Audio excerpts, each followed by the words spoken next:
Greetings, greetings, greetings, my lovelies. Welcome to the Dopest Nerd. I have had quite a day. Uh, I have had quite a couple of days. Um, Thank you all for being here. You could have been anywhere in the world, but you chose to be here with us, and we love you. Shout out to Locked, the dopest mod in the land. You don't know how much she loves you guys. You have no idea how much Locked loves you guys, and it shows in what she does. There you go, Loctella. Kairos time. Kairos time, baby. Shout out to your dopest mod in the world, Locked, for always showing up and showing out and being about this thing. I want to before we start with this breaking news, I want to give a special shout out to one of our family members, Kay Lig. As you guys know, over the past few months, she has been commenting in the chat. Thank you for bringing me, renewing my connection with God. And I let me just preface it by saying, to God be the glory for it all. This is all God. This is not me. This is Locked, and I were just vessels.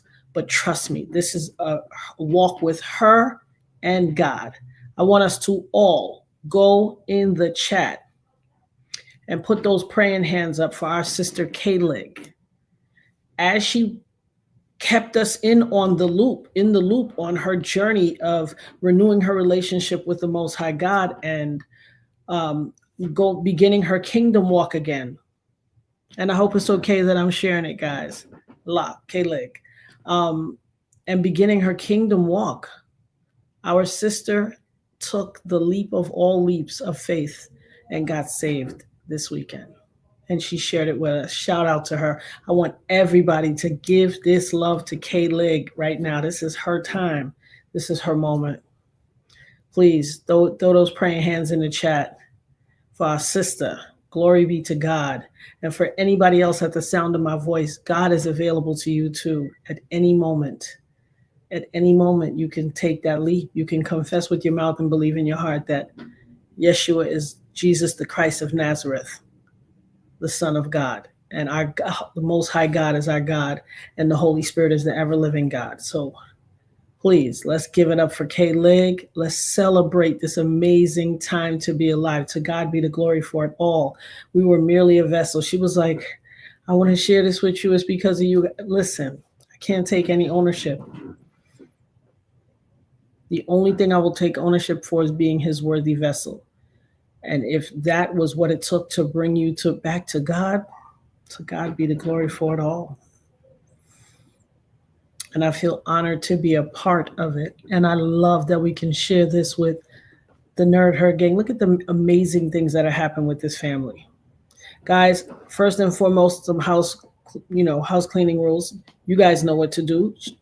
Be sure to like, throw your thumbs up, like. Thank you. Thank you so much, guys. I appreciate it. This is a God glory moment. This has nothing to do with me. I am simply a vessel. And I appreciate that he worked through me, but this is about her walk. She took that leap of faith because lots of people listen and they haven't made that decision. And there's no pressure here. Everybody's relationship with God is their own at their own time. But I'm super proud of her. I am so proud of her. She reached out to Locke and was like, and y'all want to hear something funny? So I'm not telling on you, K-Leg. I'm just telling on you. So she reached out to Locke. She probably tried, I don't know if she tried to reach me or whatever, but I've been running and you guys are going to hear why. I had a interview at a radio station and this is where this breaking news came from. But Kayla Locke reached out to me and was like, oh my God, you're going to be so happy about this. And I'm like, what? Tell me. Cause I want to know now. What? And she's like, I called her and she's like, I'm sending it to you now. So I'm like, I don't see anything. She's like, oh, it didn't go through yet. And when she sent it, she sent the picture. And it was a picture from Kayla. She said, I did something. I did a thing. And when I looked, I was like, oh, she got saved. I was so happy. I was like, oh, I have to call her right now. This is not something that I can't send this as a text. I have to call her. So I'm sitting there listening. Somebody pick up, listen, click, hang up. I was like, you know how we do when we don't recognize a number. So then I'm like,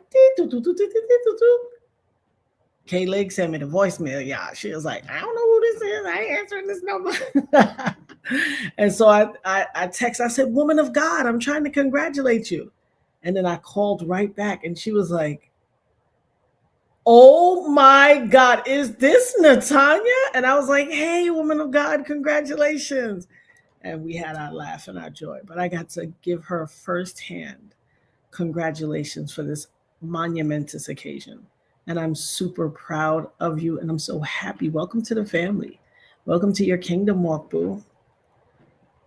Absolutely. There you go, Patricia Blair. No small potatoes. So, everybody, let's give that love to Kayla. She said, "There's a story." We love you so much, sis. We are super proud of you. We are absolutely proud of you. And shout out to you for this amazing, monumentous thing. Shout out to you, my love. We love you so much. But as you guys saw on the thumbnail, now, guys, when you come in, you know what to do. Come on, throw those likes up. If you're watching, shout out to my people in the nosebleed seats. Shout out to the people in the bushes. Shout out to my neurodivergents, all of whom just watching on their TVs or wherever they receive this message, and or the people that watch us on the replay, gang. But I want you to throw the likes up. Throw your thumbs up, like, and if you're not subscribed to the channel yet, please subscribe. I look at the analytics. I can see who subscribed. And a lot of you take it in and don't subscribe. And I know you're watching on your TV. It's okay. It's quite all right. Let's let the algorithm and let's let YouTube know that we're doing something worthy over here. Look at this amazing thing. Somebody came to this family and found God and was able to renew her relationship with God. What up, Set in the West? What up? Shout out to my brother Odell for being here. She renewed her relationship with God and literally got saved. How dope is that? Look what she put.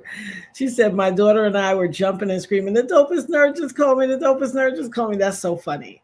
Listen, we love you, baby. We are family. Keisha said, "I took 5 tries. It took 5 tries for me to get in." Listen, we love you guys. Shout out to Margie Smith Fluffy, been a member for 1 month. God is good all the time. Thank you so much, Mom. Margie. Isn't God good? All the time. All the time. So amazing. And we just are so proud of you. We are so proud. Shout out to LA Chic, a member for 6 months. Shout out to you, my boo. Thank you so much for being a part of the family. Guys, come join the family. Like, subscribe. Make sure you put the likes up and actually share this live to a few people because you're going to want to hear this. You are going to want to hear this amazing thing that took place. As you saw on the chat, and also, guys, show your love for the Dopest Nerd channel. If you love what we do here and you feel there is value here, by all means, please show us some love. Shout out to Barbara J for the carrots and the hearts and the $10 super chat. We love you, Barbara. Thank you for being a member of the family, boo. Thank you so much for the love. And you know what we do here, guys. There's a lot that goes into this. Make sure that you send a love offering. That's what we're going to call it, tithes and offerings. Send your love offering to the show. If you choose to, definitely send your love offering to Locked, the dopest mod in the land. She acknowledges every single person that comes in here. She makes sure she puts that good information up so that everybody's privy to it. But I want you guys to know there's nothing in the world that would make us happier than to be here with you. We enjoy you. We love you. We love this positivity building online. People think that, online that there's nothing positive going on and it's all a bunch of hoopla and, bacchanal, and nothing could be further from the truth. We getting God over here in this house. As for me and my house, honey, we will serve the Lord. And everybody's in their own kingdom walk, in their own stage, and no one feel judged. To each his own. We believe in your freedom of religious or spiritual belief, and we believe in supporting your walk at any stage of the walk. And if you choose to or not to, that is not our, thing here. We just want to introduce this to you and show you that there's an amazing thing that you could be a part of, and why not? There's an amazing family you could be a part of. Why not?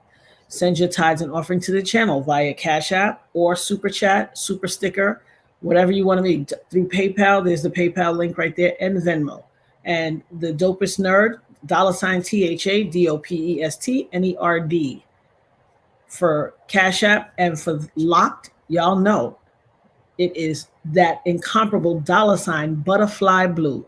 BUDDAFLYBLUE. Let's throw some blue butterflies in the chat for our girl Locked, please.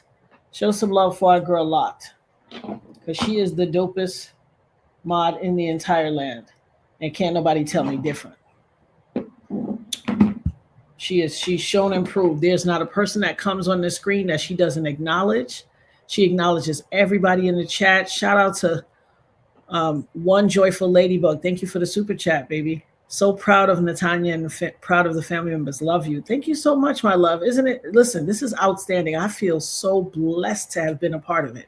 So blessed. Shout out to Shushu. She said, at Locked, hey, we in here. So happy I didn't miss the live. Hope all is well in your world. Asheo. Asheo. Superfan Network said, good evening, my beautiful sister and Nerd Herd family. Stopping by the show to show some love. Hit that like button. That's right, guys. Hit the like button. Shout out to you, Superfan. We love you so much.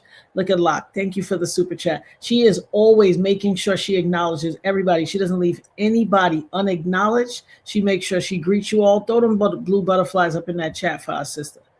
You heard of that amazing song, Black Butterfly? Well, this is our blue butterfly. Throw that song up. Throw those butterflies in the chat to give us some love. But today I have some overwhelming news, breaking news. As I told you, I was on, let me show you the picture. I was on the Ryan Cameron radio show, 107.5 in the Atlanta area, doing an interview. And let me show you the picture first. I'm sorry. Let me go back to this. Let me cue the picture up first. It was an amazing show. Shout out to Ryan Cameron. Shout out to Big Ray, the entire team. Everyone was so beautiful and amazing to us. Everyone was so positive and loving, and it was just a pleasure to be in the house, honestly. I will tell you, I've been to other things. Shout out to Kay Lig for being a member for 4 months. Shout out for the baby. Shout out for the love. She said, hold on. She said, thank you both for pouring in your time and energy. Shout out to you, sis. We love you. We are only doing what God has called us to do. We are standing in our kingdom walk and our kingdom journey and our faith walk, and all of this is what is a part of it. All of this is included. And so we love you. As you see, your girl ain't got no lashes on today, honey, because the tears was flowing. Today, this has been a wonderful and an emotional past couple of days for me. When I say emotional, and I'm about to tell you why. So let me show you this first picture. Y'all forgive me. Your girl is a little cuckoo for Cocoa Puffs right now. Let me pull up the image. And I had a wonderful experience. Shout out to my girl, Sam, the soul stylist. She is always with me when I go on these endeavors. And I just love her for that. You know, she could be anywhere in the world, but she always decides to stand with me. And I appreciate her for that.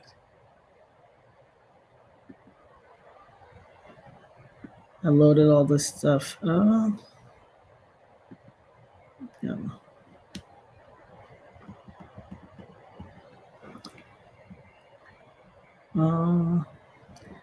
Let me send this picture again.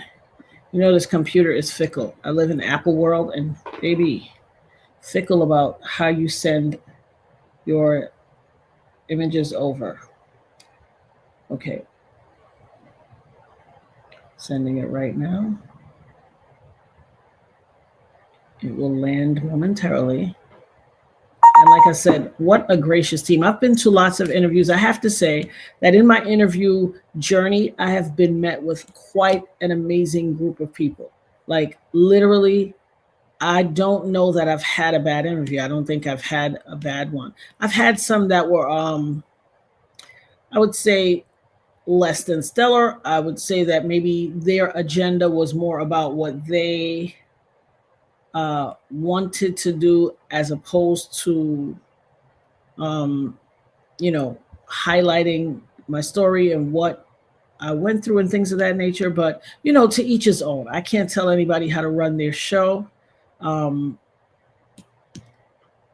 Did it land? I can't tell anybody how to run their show, and I would never even endeavor to do so. How they want to run their show is how they run their show. and that's all. Okay, I sent the picture. I want to show you guys the family over at the Ryan Cameron show. They were so amazing. And Ryan is an icon. Everybody knows who Ryan Cameron is. It's loading. I don't know why it's taking so long. But there is, so while I was on the show, you know, a few people called in and they expressed their feelings and their sentiments about, you know, my story. And, you know, overall, it was all positive. Of course, there was one guy that called in and tried to be, you know, a mouthpiece for Diddy. But y'all gonna see how that went, because you know your girls, you know me now. I'm a woman of God, baby, but I collect and gathers. I got no time for no sugar now. So, you know, I let people say what they want to say because everyone's entitled to their voice. But if you think you're coming at me, I'm collecting and gathering, because we ain't got no time to play. Not exactly sure why this is concealing this picture. It's literally not displaying the picture that I sent over. Okay. It's coming through now. Show and finder.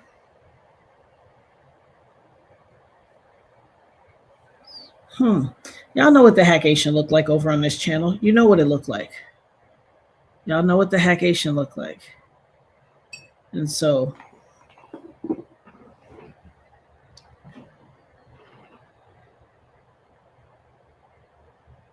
the Hackation is always afoot. It's unfortunate, but it is. It is what it is. Let's see. We're going to do this again. I have to modify how the picture looks, because if I just send the original picture, it's not recognizing it as the appropriate format. So I'm going to send this one more again.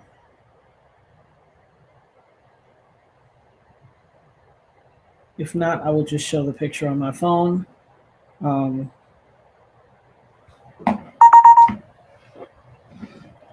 Yes, the Hackation. The Hackation is making the picture drop in as a format that's not recognized. Let's see if it's willing to open it. Yep, invalid file type. That's that Hackation for you, baby. However, I have other things to show you. We're gonna bring this video file over, because there was a lot of behind the scenes. My homegirl Sam. Oh, there goes Sam, right there. She's in the chat. She said, "I'm listening, sis." So let's see how the videos came over. So there, I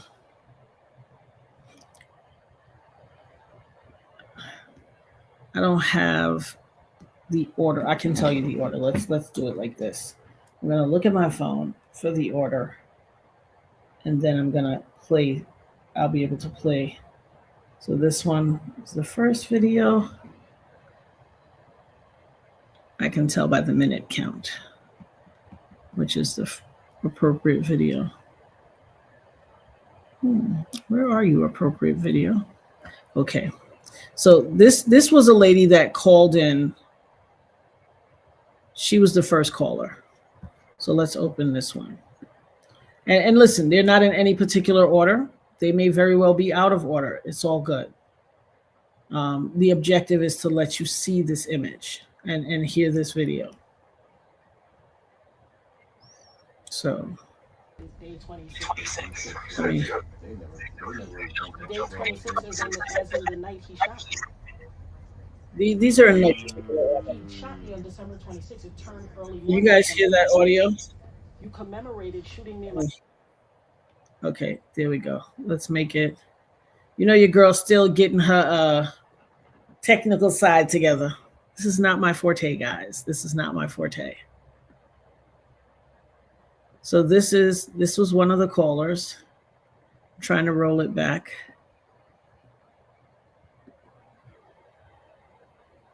Okay. You guys can see the video, right? Really? Wait. I'm trying to roll it back to the beginning. No, this thing does what it wants to do. But if it doesn't want to work, I'm going to play where it is. There it goes. You gonna say all that? Oh, absolutely, Oh my unequivocally. goodness. Wow. And then there's this whole weird thing. Like, of course, I'm a content creator now. And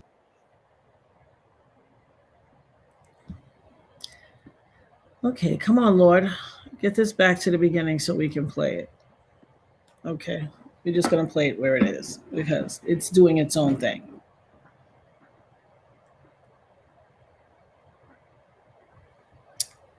Well, okay. Then there's that. weird thing. Like, of course, I'm a content creator now on YouTube, but it was my outlet to be able to just have my say. I had a radio show in at Love 860. I had my own talk radio show. I used to call in. Northside Drive. Yeah, I used to call in to Dr. F.Q. Slaughter show all the time, and somebody invited me to have my own show, and so that was my outlet to speak. Right. And so when I first came to YouTube, all of the content creators, they want to be my best friend. Everybody, come on my show, come on my show.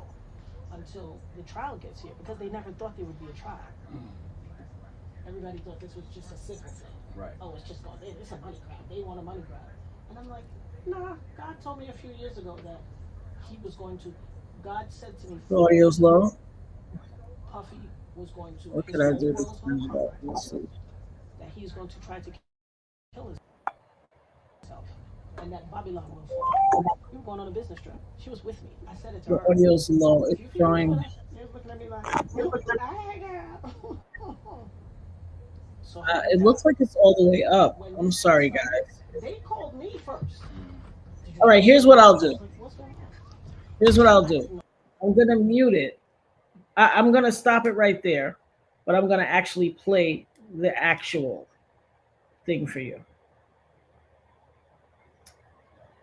So let me start with you. Good. You guys get to see me in studio. Parker, I did not. Yeah, he's gonna watch it. Right. He's dead on. I try not to bash Tyler. He's a good buddy, but he's gonna get here's what I say. I was skeptical about watching it, but he redeemed himself. See, she hated her. Here's the irony. No, I thought it was good because So at this point, you're looking at it from a young lens. I'll be 55 in a couple of. At this point, we're behind the scenes. And are you able to hear it this way, guys? We're behind the scenes. This is all behind the scenes footage shot by your girl, Sam the Soul Stylist. Throw some love in the chat for Sam the Soul Stylist. She was doing all the footage behind the scenes. I know it probably sounds a little low. I'm turning the volume up on my computer and on my phone. My volume is all the way up on my phone. But we were talking about the Tyler Perry movie, and we'll do another video on that because I feel like it's absolutely worthy of a conversation. The movie Straw, and so these are just behind the scenes shots. But there was a first caller, I believe, on this video, and so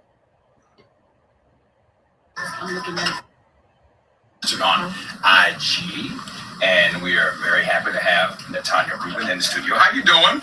I am spectacular. Good to see you. Spectacular as always. Yeah, good to see you. And for people, I just happen to be in a local eatery on what's that, Thursday or Friday, whatever. Thursday. And then somebody said hello, and I said hello, and then we started talking, and now you're on the show. It's just that simple. I love how this all works out. Yeah. So can you, for those who may not, people are familiar, but in light of what we talk about every day at 4:45 and 5:15, which all the stuff that's going on with Diddy and this trial, talk about your interaction and how this goes back to what year was this? December 27th, 1999. December 27th, 1999. 1999. Tell us what happened. Okay, so, how it goes back is that innocently, I had just gotten saved. I was not in the club scene anymore. A good girlfriend of mine is a party promoter. Her name is Big Stacy, very well known to the New York area. She was having a party for New Year's Eve, asked me to attend. I couldn't commit to it, but I told her I would go out with her to promote. Right. So I went out with her the night after, December 26th. We went out that night just for the purposes of her promoting up to the big run for her party. We went out that night. Everything was bizarre. everything. Okay. But it was like God, God, when he's sending you a message, he will slow everything down for you. He will make so many finite things happen that you slow yourself down. Okay. At my friend's house, a fish tank broke earlier that week. As I was walking out the door, I put my foot over the threshold of the door, and a voice said, "Go change your shoes." And I knew it was God. And I was like, if I change my shoes, I have to change my accessories. He said again, like a father, "Go change your shoes." I go back to change my shoes. So I change my earrings. As I'm walking to the door, her Rottweiler jumps on my shoulder while I'm putting my earring on, knocks my earring on the floor under the fish tank. I cut my. So all these things are happening before you get to before I ever left her event. house. Okay. So they're blowing their horn. We get to the block of the event. Right. And there are 2 ambulances parked catty corner on the block, narrowing traffic to 1 lane. Okay. And I say to them, I said, "Are they expecting someone to die?" "No. What is this?" Right. And so when you first get saved, you're a little hyper saved. So I was, saving souls and praising the Lord, and they were just like, "Oh, come on, praise the Lord, let it go. It's just that's how it is." Okay. And I was like, "Nah, that's a sign." Right. Those 2 ambulances, one took me to the hospital and one took Julius Jones, the other guy who got shot, to the hospital. So when we come back, we will go into what happened that night and why you say, beyond the shadow of a doubt, no matter what Sean said or what anybody else said, you knew who it was that shot you in the face. When we come back, it's Ryan Cameron Center. So it's going to start to get louder, guys, because, of course, they instructed me to move closer to the mic, things like that. Let me see. A male group he had, one of the Making the Band groups, he named it Day 26. 26, yeah. They never jumped. Day 26 is as in the night he shot me. He shot me on December 26th. It turned early morning December 22nd. You commemorated shooting me in my face by naming the group after me. Really? You got away with it. Oh, that's deep. Deep. Got away You gonna with say it. all that? Oh, absolutely. Oh my goodness. And then, there's this whole weird thing. Like, of course, I'm a content creator now on YouTube, but it was my outlet to be able to just have my say. I had a radio show at Love 860 and on talk radio show. I used to call in. Yeah, I used to call in to Dr. F.Q. Slaughter show all the time, and somebody invited me to have my own show, and so that was my outlet to speak. Right. And so when I first came to YouTube, all of the content creators, they want to be my best friend. Everybody, come on my show, come on my show. Until the trial gets here, because they never thought there would be a trial. Everybody thought this was just a civil thing. Right. Oh, it's just it's a money grab. They want a money grab. And I'm like, nah, God told me a few years ago that he was going to, God said to me 4 years ago, Puffy was going to, his whole world is going to crumble, that he's going to try to kill himself, and that Babylon will fall. We were going on a business trip. She was with me. I said it to her. A few people was with us. They were looking at me like, hey, girl. So help me God. When this case started, they called me first. Did you hear what's going on? I was like, what's going on? I didn't know about the Cassie thing and the Little Rod thing. My friends called me. You said this was going to happen. I know. Well, he was supposed to turn himself in on the Tuesday. He got picked up that Monday. Why do you think? Because I think he was going to go unalive himself. Well, I'm talking like you too. Kill himself. All right, ready? Magic, hello? Hey, Ryan, how are you? Hey, what's going on? Oh, nothing much. I wanted to chime in on the conversation a little bit. I feel for her, and my thing is, it's a sense of entitlement from these celebrities. That because of who I am, I get to do this, and I can skate by, no, I don't care who you are. That does not give you the right to put on in a place and shoot anybody and feel like, oh, I can do that because I am who I am. I'm the type, I've never been starstruck, and I've met people like Baby Face and Bobby Brown and things like that, but I've never been starstruck. You're a human being just like I am. You put your pants on one leg at a time, just like all of us. You just happen to be on stage in front of people. So this case against P. Diddy, I think it's good to have, because Thank you for letting them know that just because you're who you are, you couldn't do this and think you're gonna get away with it. I appreciate you so much. The male group he had, one of the Making the Band groups, he named it Day 26. 26, yeah. They never really jumped in. Day So 26 that was one video. That's not the caller I'm talking about. It was quite a few callers. There is the caller who, let's see. I think it is this caller. I think it's this video. We had a lot of He was talking. never charged with attempted murder. He was Okay. charged with gun possession, bribery, and some other assault. He never was charged with attempted murder. So the feds could reopen it and charge him with attempted murder. And it qualifies for a RICO. You did this. You brought the guns in. They searched Shine. This is what the lead detective said on another podcast. They searched Shine. So you brought the guns in. Not only did you have your girlfriend bring your gun in, but you brought Shine's gun in too. Because Shine fired shots. I watched him fire the shot. He was searched, but he ran out with a gun in his waist. Where'd he get it from? So under the auspices of being your artist at Bad Boy Records, you brought a gun in and gave it to him. He was under your tutelage when he fired that gun.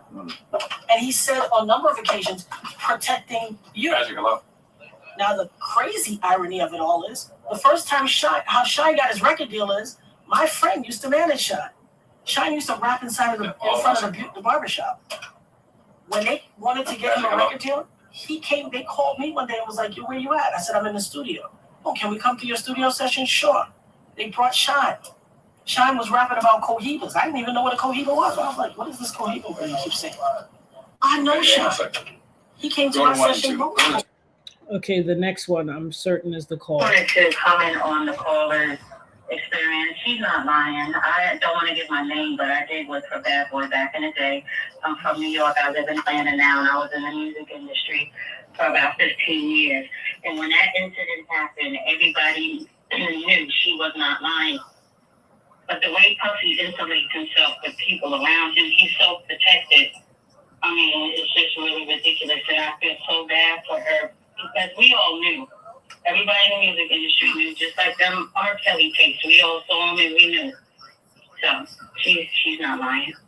I'm glad she's getting her just due. I hope she gets more justice out of this, and I commend her for coming forward because it's very brave of her.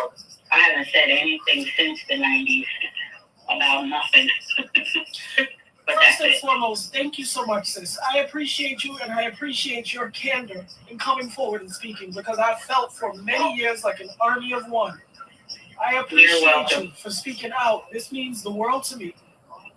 I was scared to call, but I was like, you know what? Forget it. She's up there by herself. I can be anonymous over the phone. That people will hear my voice and they'll know it's me. But yeah, she ain't lying. And he's gonna get what he deserves. Mm-hmm. God bless you. Thank you very much. You're welcome. Bye-bye.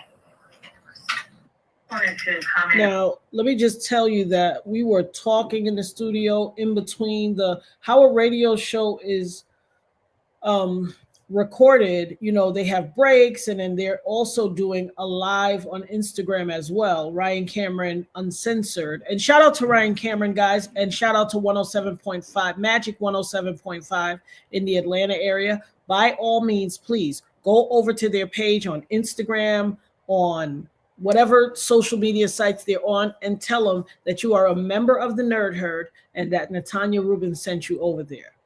Tell them that you are, a follower, supporter, a Nerd Herd member, and you were watching the show and you heard about what happened and you just wanted to come and give your love. Go over there, like, follow, subscribe. He's probably on TikTok. And while y'all over there, go to my TikTok page and follow me as well. And like, follow, look around, do what y'all do. But you would not believe that we were sitting in the studio having conversations. That was so totally unexpected. Like, I had no anticipation that anybody would call in and say like that. Ryan Cameron's Drive Time radio show, people call in and give comments, and you can't guarantee what somebody's gonna like or don't like or be pleasant or not. You can't guarantee it. It's just people have a right to say what their feelings are.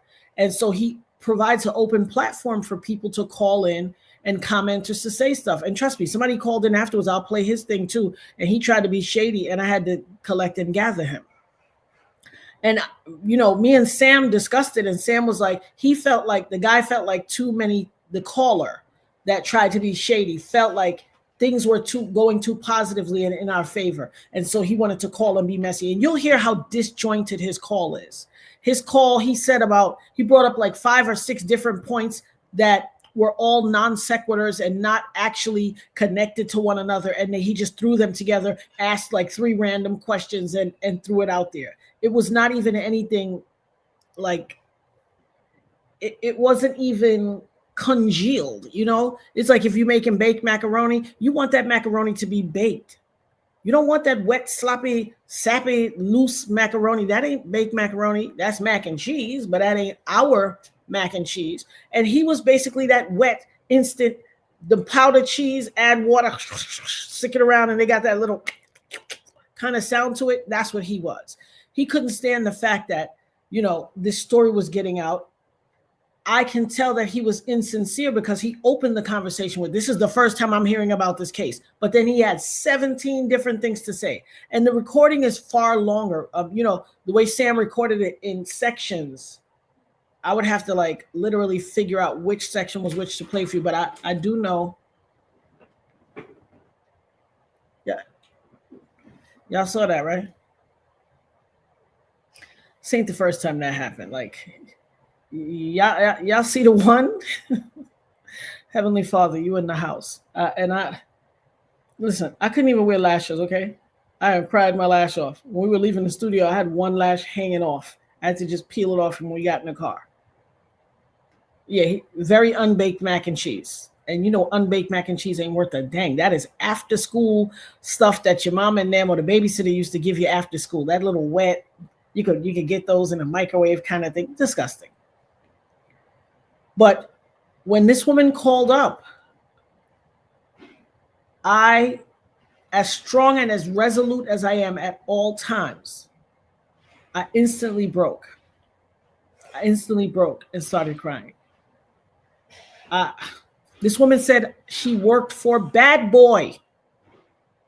She worked for Bad Boy at the time, and everybody knew. Everybody at Bad Boy and in the industry knew Puffy shot me. She said at least 3 or 4 times, she's not lying. She's telling the truth. This is a record company industry insider. She said she worked in the music industry for 15 years. And even today, she said she hasn't said anything since the 90s when it happened. Even to today, she said, I was afraid to call in. But when I heard you up there, I said, I can't let her be up there fighting this alone. I got to speak. She even said, I'm going to stay anonymous. But when people hear my voice, they are going to know who I am. As in people in the recording industry are going to know who she is.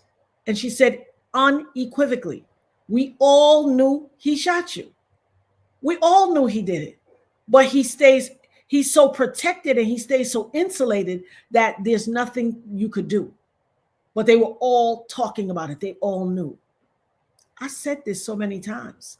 I said, everybody in New York knew. It was the talk of the town. There was no quiet buzz. There was the talk of the town. I tell you, my sister-in-law did not come for my original wedding to my husband, but flew to America because her near my car up big in Jamaica to come see me.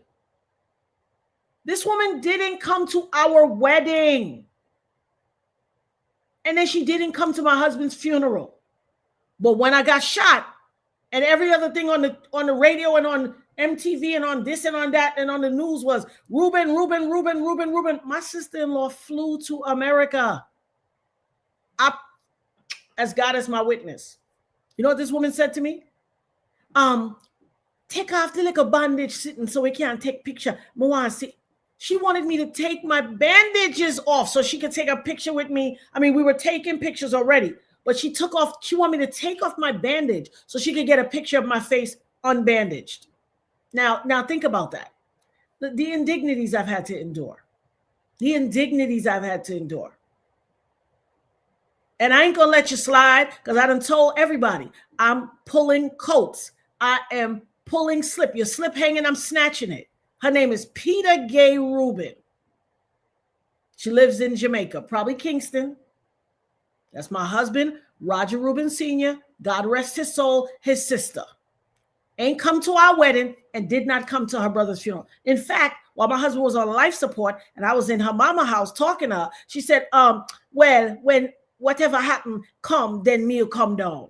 I said, are you coming to see your brother? She said, well, whenever anything go down, when it go down, I'll come. As in when he die, I'll come. And she still ain't come. Okay? So there's that. I'm snatching coats. I'm not, listen, I have given people grace and mercy. I have given people the cover of grace and mercy for far too long. I'm not giving no more grace and mercy. You heard what this woman said? This was a recording industry insider, worked for Bad Boy and in the industry for 15 years. She said unequivocally, we all knew he did it.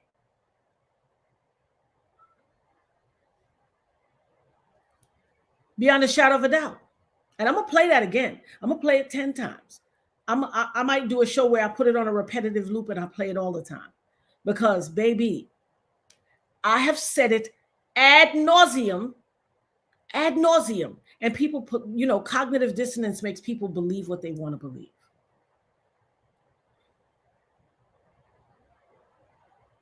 Listen, everybody in the studio was like, I didn't maintain composure. I was crying. I didn't maintain composure. I couldn't. I was bawling. I couldn't maintain composure. I was shocked. In fact, if I could show the video, you'll see when she was like, I used to work for Bad Boy, and I was just like looking at everybody in the studio like, what is she getting ready to say? When she said that, I was bawling before she finished. I've been saying this for years. People got cognitive dissonance. There's a lot of people right now still in the industry and industry adjacent and New York periphery adjacent and people from New York that know 100% beyond a shadow. That's why I call, Gene Deal, what I say? 2 truths and 7 lies. Because you wasn't there, but you're trying to tell a story about, Sean shouldn't have pulled out. Listen, sucker. I told y'all beyond a shadow of a doubt. I got shot between my eyes, right here in my nose. I was watching everything. How people love to, if somebody tell y'all a lie about somebody, everybody drink that shit up like it's Gatorade on a hot summer day after you just ran a race. People drink up a lie like it ain't no thing, but the truth, you got to show people 95 pieces of proof to prove a truth to them. But a lie, you ain't got to tell them, you ain't got to complete the story. They be like, oh, was she a hoe? I knew it. But if you tell them the truth about something, be like, for real, I don't know. Come on. This woman, her own safety, she said, I haven't talked about it since the 90s, since it happened. She even said today, 25 years later, yesterday when it happened, I was afraid to call in today. But because of my strength, she could not let me continue to sit there and suffer through this. There's lots of people who have the ability to go. I got names. I could start dropping names. Some people going to be mad. Some people going to be, I'm super happy she spoke up.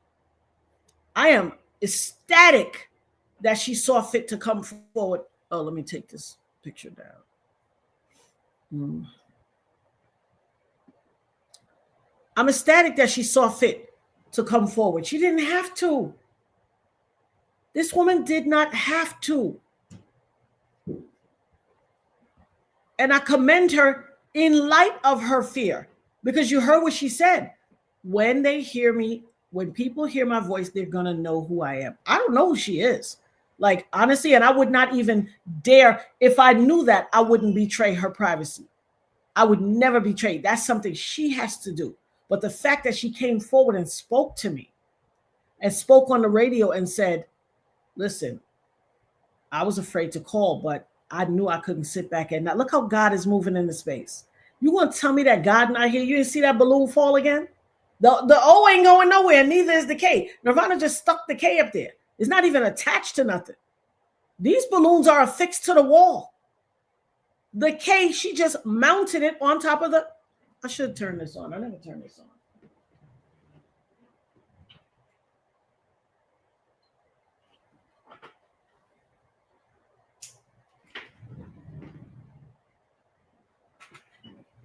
She just sat the K up on top of this thing. It's not affixed to anything. It's not stuck to anything. But this one, Shout out to Empowered Wendy. Hey, my love, how you doing? Empowered Wendy said, hey, girl and friends, we are watching you. Remember, nothing in me says quit, queen. Love you so much. Thank you so much, my love. Thank you so much. Asheo. Keisha said she wanted to be anonymous. God let that mouth speak truth. Asheo. Yes, indeed, he did. Yes, indeed. Michelle said carrots. Margie put carrots. Thank you, Margie. Thank Michelle. Thank you, Michelle. Gene Deal never said you was lying at the Dopest Nerd. He said, Gene Deal said unequivocally, Shine had did that shooting. I heard that he did it. I told him what, we was talking and we said he didn't have to do that because Puffy had enough security in the club. Gene Deal knows Puffy shot me. Remember, Gene Deal said with his own mouth at the trial, Puffy had a man that works roots, Obia man, whatever you want to call it, witch doctor, meet him in the park during the trial. I guess it was a break. They left the trial. He went to the park. He said it unequivocally. He went to the park. The man met him with a witch doctor. He had some powder and some dust, and he touched his head, and he had a bird. And he said he put the bird, he held up the bird, and when he let the bird go, the bird fell to the floor like a brick, dead. That's what he said. He has never once acknowledged verbally that he knows that Puffy shot me. Never once. He'll tell you 11 stories. And here's the deal. Like I said, because I'm fair, I said 2 truths and 7 lies. I've been watching Gene since he first came out. Back when Gene used to sit on the workout bars and the monkey bars in the park. Okay? I watched back in the days when Gene was on Doggy Diamonds and all the content creators that were of the culture back then. I was watching them from the very beginning. So this thing, anything connected to this case and Puffy and all, nobody can tell me about this. People could tell me about their mama chicken soup. You could tell me about the price of tea in China. You could tell me about the latest things on Shein, but you cannot tell me about this trial because the manpower hours that you would need to put in. How many hours in a year? Somebody look up and tell me how many hours in a year. Well, I can ask good old Siri.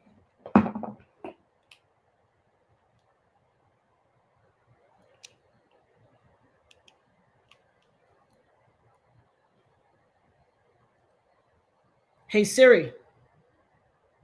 How many hours in a year? There's 8,765.82 hours in a year. Hey, Siri. How many hours in 25 years? 219,145.5 hours in 19 years. In order for somebody to tell me something about this case, about Puffy, and about anything connected to him, you owe yourself 219,145.5 hours. When you put that time in, tell me something. Until then, move your cloud. Nobody could tell me about this. I studied this inside and out. More than I ever could wish to or desire. I can't unstudy it. 219. I screenshotted it because when you ask Siri something, it'll go away. 219,145.5 hours. Who want to battle me? Who put in this much time? Because I put that time in. You could tell me about your mama's chicken soup. I'd love to hear it. I would love to hear about it. Shout out to Little Miss Madhead. Thank you so much for the $10 or the 10-pound super chat. Always watching. Thank you, my love.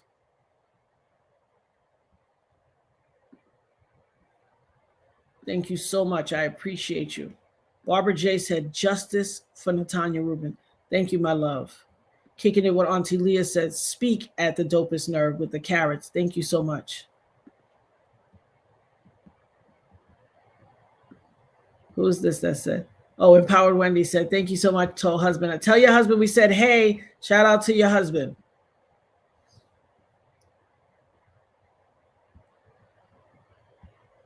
Dishing with the D said, Natanya, the walking encyclopedia. I told you when I was little, they used to call me Encyclopedia Brown. Look them books up. Those are good old school books for your kids to read.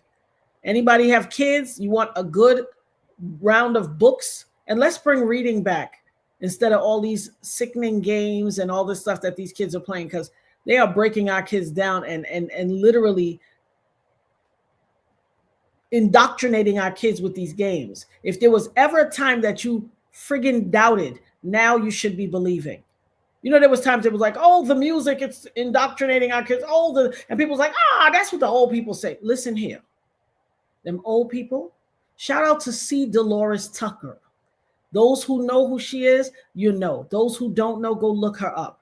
When the music started getting buck wild, raunchy, and, you know, gangster hip hop and all that stuff, C. Dolores Tucker said they are using music and sound to indoctrinate and hypnotize our kids. And this music is dangerous. The calling women bees, they are programming our children to be disrespectful and they're going to disrespect the women and the mother and all of that. She was 100% right.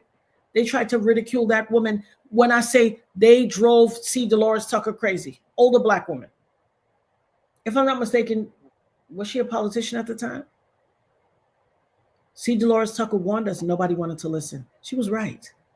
The indoctrination and the degradation of an entire culture through sound waves, but nobody wanted to hear her.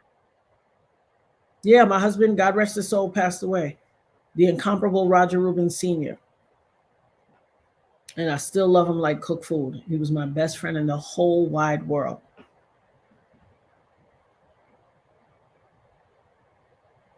Michelle said, absolutely. Justice for, absolutely 100. Justice for you, Natanya, in Jesus' mighty name. Thank you so much, Michelle.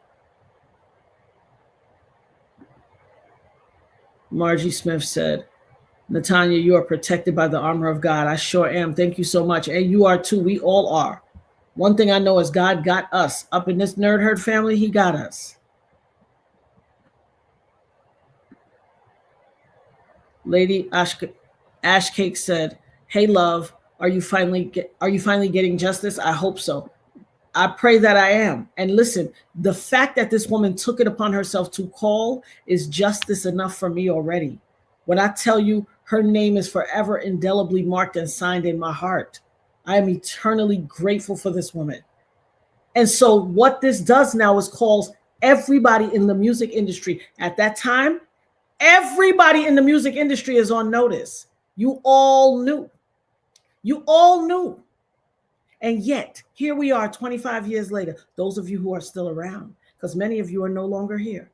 Those of you who are still around, you're on notice. You all knew. Speak up, cry aloud and spare not.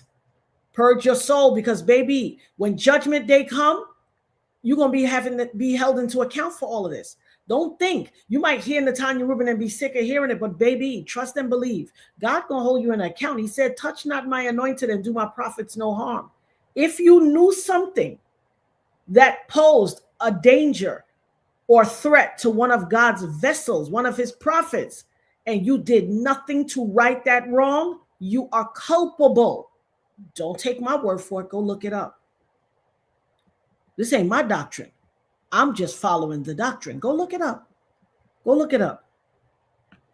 God said a lot of things, but there were a lot of things he didn't say. In the ones that he did said, he said, touch not my anointed and do my prophet no harm. You see where him get? You see where him did? I don't care what they say he's in court for. He's in court where people swore he never would be. So all of the people who knew, all of the people who are counted into all those industry insiders that knew, you better start flapping them gums. Y'all ain't hearing the court thing today. They said his gums are gray. I could tell you what that means, but you know, I don't want to out nobody's medical status.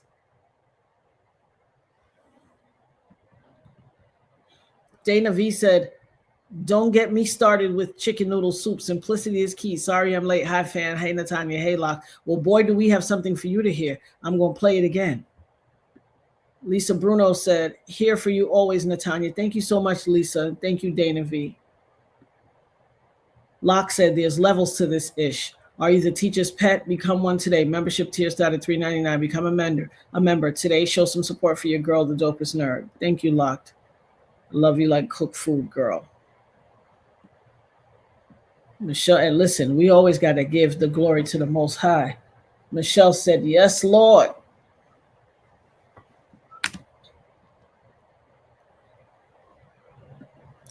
Kim said, I loved his stories and trying to figure them out. Listen, and this is what I tell you. He will tell some truths. I know you're probably talking about Gene Deal. He will tell some truths, but he also throws some lies in it. You want to know when Gene Deal's lying? He'll be looking at the camera talking, and he's telling the truth, and he's like, yeah, because the guy went to the store, and he did this, and then he'll go, as soon as he start that shit. I know. As soon as he starts that shit, I know. Here comes the hyperbole. Some people want to call it a little white lie. Hyperbole, exaggerations. I don't care what you call it. As long as it's not the truth, it's not the truth. That's like saying, I'm a millionaire, but you got $995,000. That's a lie. You're almost a millionaire, but you ain't.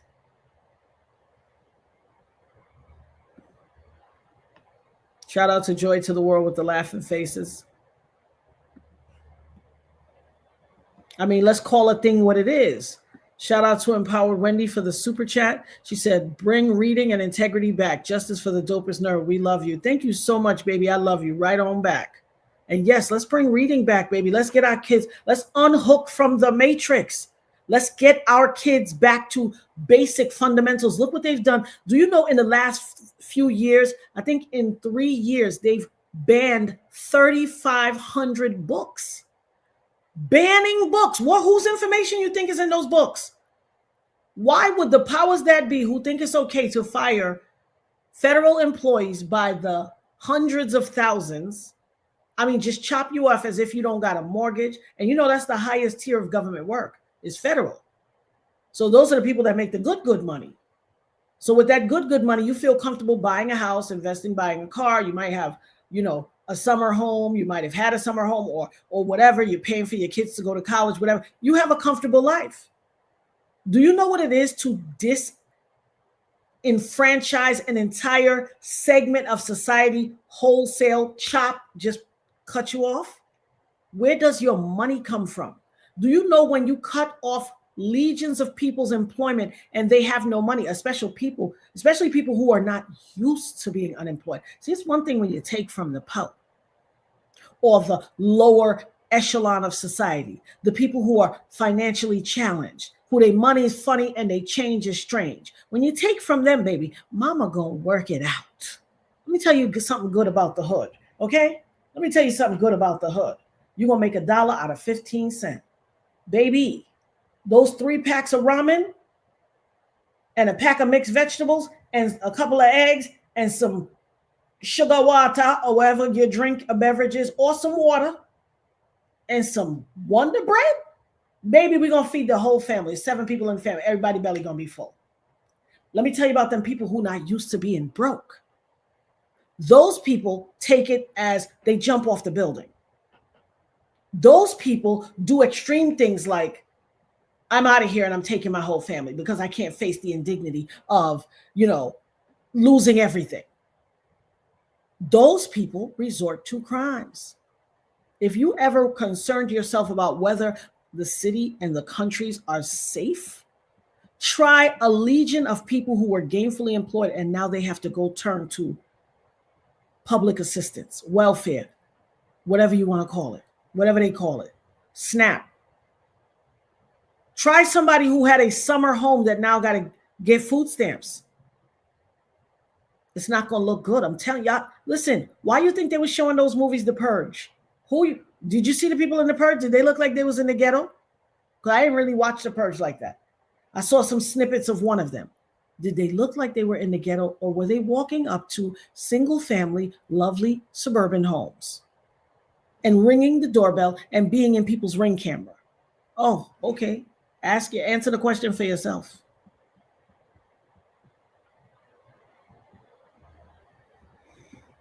Listen, a lot of people were dissing C. Dolores Tucker. A lot of people. I'm not here to be the voice of why people was ignorant asses and did foolish mashugana. I can't answer for that. That ain't my zip code. That's not my wheelhouse. A lot of people were disrespecting C. Dolores Tucker. I'm saying she is owed a debt of respect in her absence. She is owed a debt of respect. All of the gangster rappers was talking junk. All of the rappers was talking junk back then. It wasn't right. She was correct. Look at the degradation, the moral degradation of our culture. Just look at it. You got chicks that's like, let that breathe. How the song go? I don't even know. I saw the little girl.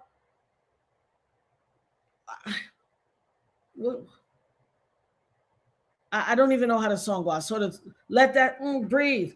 The hands on your knees. Hands on your knees. A mama, no less. A mama. How would you feel if you were somewhere at a family gathering with your mom, or not? Listen, let's not say a family gathering.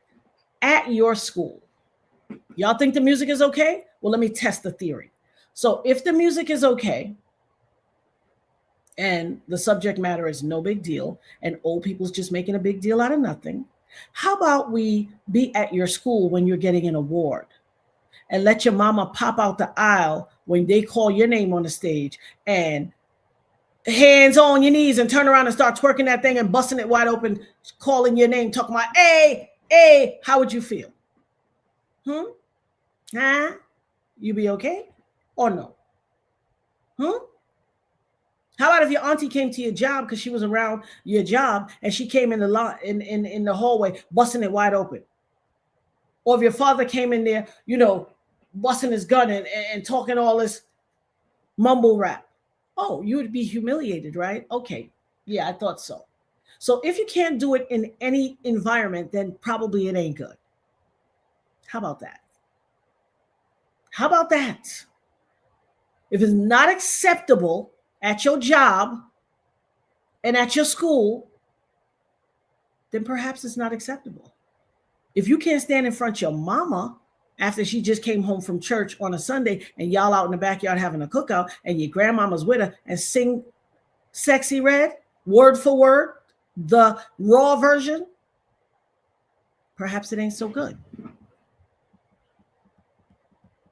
I mean, if I'm saying something wrong, please somebody tell me. I always want to hear what everybody has to say. K-Leg, shout out to my girl. Look at that. Walking in that kingdom, glory, and anointing already. My girl said that the nerd herd needs to lift that woman up in prayer. Asheo, I agree. The nerd herd needs to lift this woman up in prayer that had the wherewithal to call the Ryan Cameron show, Magic 107.5, and say what needed to be said. We all knew he did it. We all knew he shot her. She's not lying. Everybody knew, the whole industry knew. And she worked at Bad Boy Records. She was in the music industry for 15 years. She said she ain't said nothing since the 90s. And as a matter of fact, she said she was afraid to say something. This happened yesterday. She said, I was afraid to call today.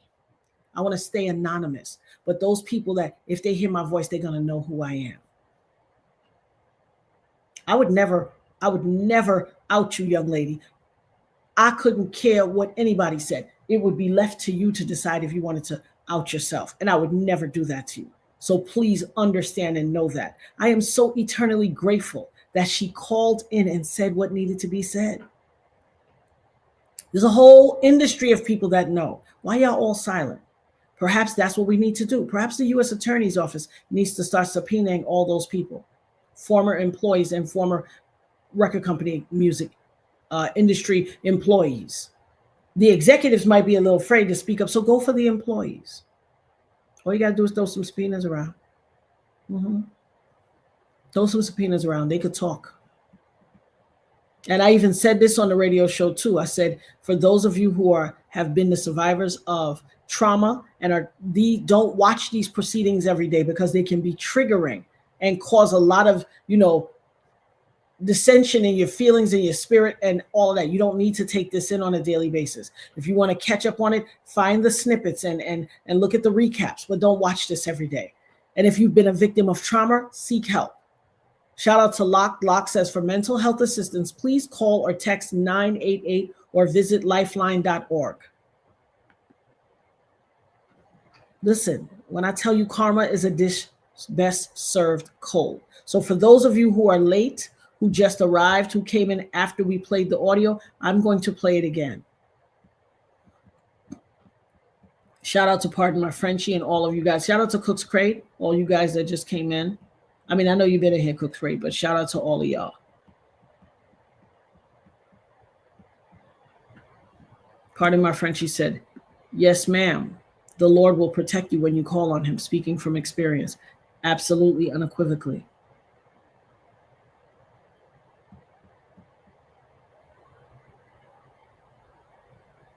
You know that, Michelle. I've always said that. True truths and 7 lies. I've always said it because I believe it in my heart of hearts. He will tell the truth, and I'm not discounting his truth at all. I just know the more and more that I think he went for so long with no one willing to listen that he understands the more and more. Because how many times, he's been on literally every content creator show and told his stories hundreds of times. So it's as if he's trying to sweeten the pot to make himself keep having to appear, and he hyperbolizes his stories. 1 minute it's, I was eating a salad and it had 2 green peas in it. The next minute he was Johnny the Green Giant, eating a whole vegetable field of greens and peas. And his father created snap peas, and his grandmama used to snap the peas, and he sat on the plate. And it's all these extra freaking details that you never heard of before. Not the least of which is there are recorded. Go look at him on Doggy Diamonds TV, and then go look at him on some other shows from back then. You will see the same story told, and the facts are different. I'm not making it up. Go look and do your research. You will see for yourself. I'm telling you what I know. I started watching Gene Deal back in 2016. I think it was might have been 2015. I was watching. He used to sit in a park, bent over like this on like a jungle gym kind of thing, or monkey bars or whatever you want to call it, or the workout thing that's in the park up north. Trust me, I know what I'm talking about. I know what I'm talking about. Copyright Fair Use Code 17, Section 107. Fair use is a limitation to copyright set forth in 17 U.S. Code 107 for purposes such as criticism and commentary. And I'm not going to say never believe Gene Deal. What I'm going to say is be mindful. You have to vet, like I always say, cite your sources. Go down, put the name Gene Deal in YouTube, and then go down the stream of videos. Go look for the oldest videos. Go look up a content creator called Doggy Diamonds TV and go put Gene Deal Doggy Diamonds. Look at that video. That video is from 2015, I think, or maybe 2016, 2017. Go look at that video and then buffer that against his other videos and other placement videos. I guarantee you will hear the same story told totally different with totally different facts. I promise you. I'm not telling you nothing I'm making up. This is not hyperbole. Go look it up. I'm telling you.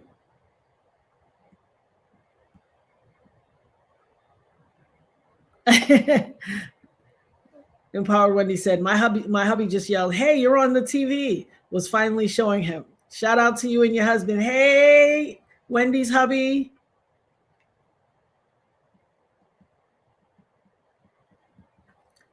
Thank you, Kim. Lying by omission is still like, girl, I've been telling people this for years, but they think it's not.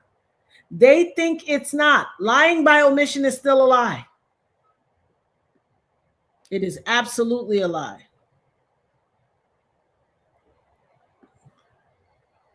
Addition with the D said, tablets and games cause so much drama in my family. Yes. And listen, board games might cause a little drama too. Like my sons and my nephew, they used to have it out playing Monopoly, but they had a ball because, you know, real estate is a big thing in my family. And so they learned from the best real estate guru in the family. And so they were real estate. I mean, they were like hustling it out in the game of Monopoly. They were going at it, but it was all healthy, clean fun. And they got, trust me, we do things like game night. It's so important for people to play games, engage with your family. Families be a bunch of people in one house, everybody in a separate room or in separate areas on a device looking down like this, not talking to each other. I was on a train. I went up north one time. I was on a train, and I promise you, we used to gather in groups and, you know, walk around with a linoleum and pop and lock it and break dancing and all that with a boombox and gather around. Now everybody got iPhones. That was the hustle. I as an individual, I as in isolation. Phones. I saw a group of teenagers on the train all together in a group, but nobody talking to each other. All of them were on their phones, and people in the group were sending text messages to each other in the group instead of just saying what they had to. I said, what the heck is this? It was like maybe 9 or 10 teenagers. I promise you, one would send a message to one or send a message to two, and then those three would chuckle in the group, and everybody else be like, what? What did you say? I was like, you're standing right next to him. Just say it. What the fuck is going on? But this is real. Adults do it too. Shout out to Locked.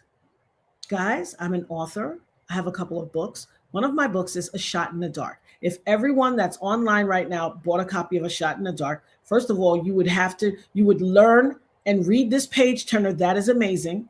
And you would support your girl. Support looks like a lot of different things. This is the link to where you can purchase A Shot in the Dark. It's self-published on my publishing imprint, Mrs. Wright Publishing.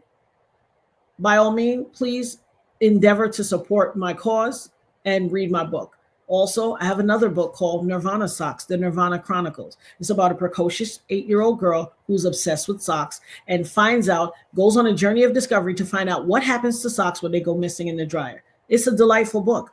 Everybody, go to Amazon and get a copy for your daughter or your son or the kids in your life. The Nirvana Chronicles. The link is in the chat. Locked will put it there. I know I'm behind in the chat. Let me catch up. I'm behind. I'm trying to catch up to y'all. I see it said new comments. It's absolute indoctrination. You're 100% right. And it's not good.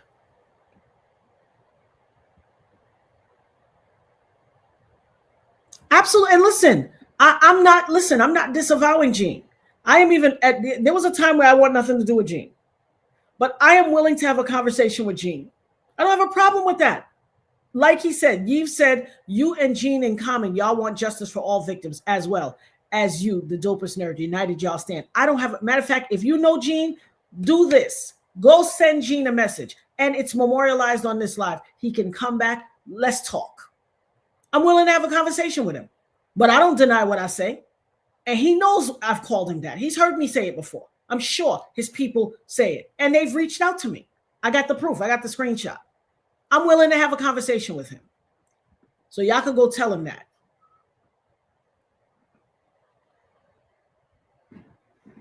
Wow. Look at what K-Lig said. My mom works in realty in Virginia and has had 3 contracts for homes fall through due to job loss in the last month. That's real. Because that's a lot of federal employees in that DMV area. That is absolutely real. Look at the impacts of what it is. Not only is it impacting the employee, but their family. Do you watch the internet? I watched this thing today that said people are 1 paycheck away from homelessness. A lady said, homeless man walked up to her, asked her for money. She said, buddy, I'm almost one paycheck away from you. I'm gonna be out here with you soon. It's crazy.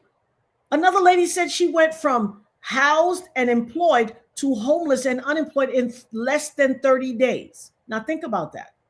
She is homeless on the street in less than 30 days and no job. Because how do you maintain your job when you have no place to live? See, ish gets real.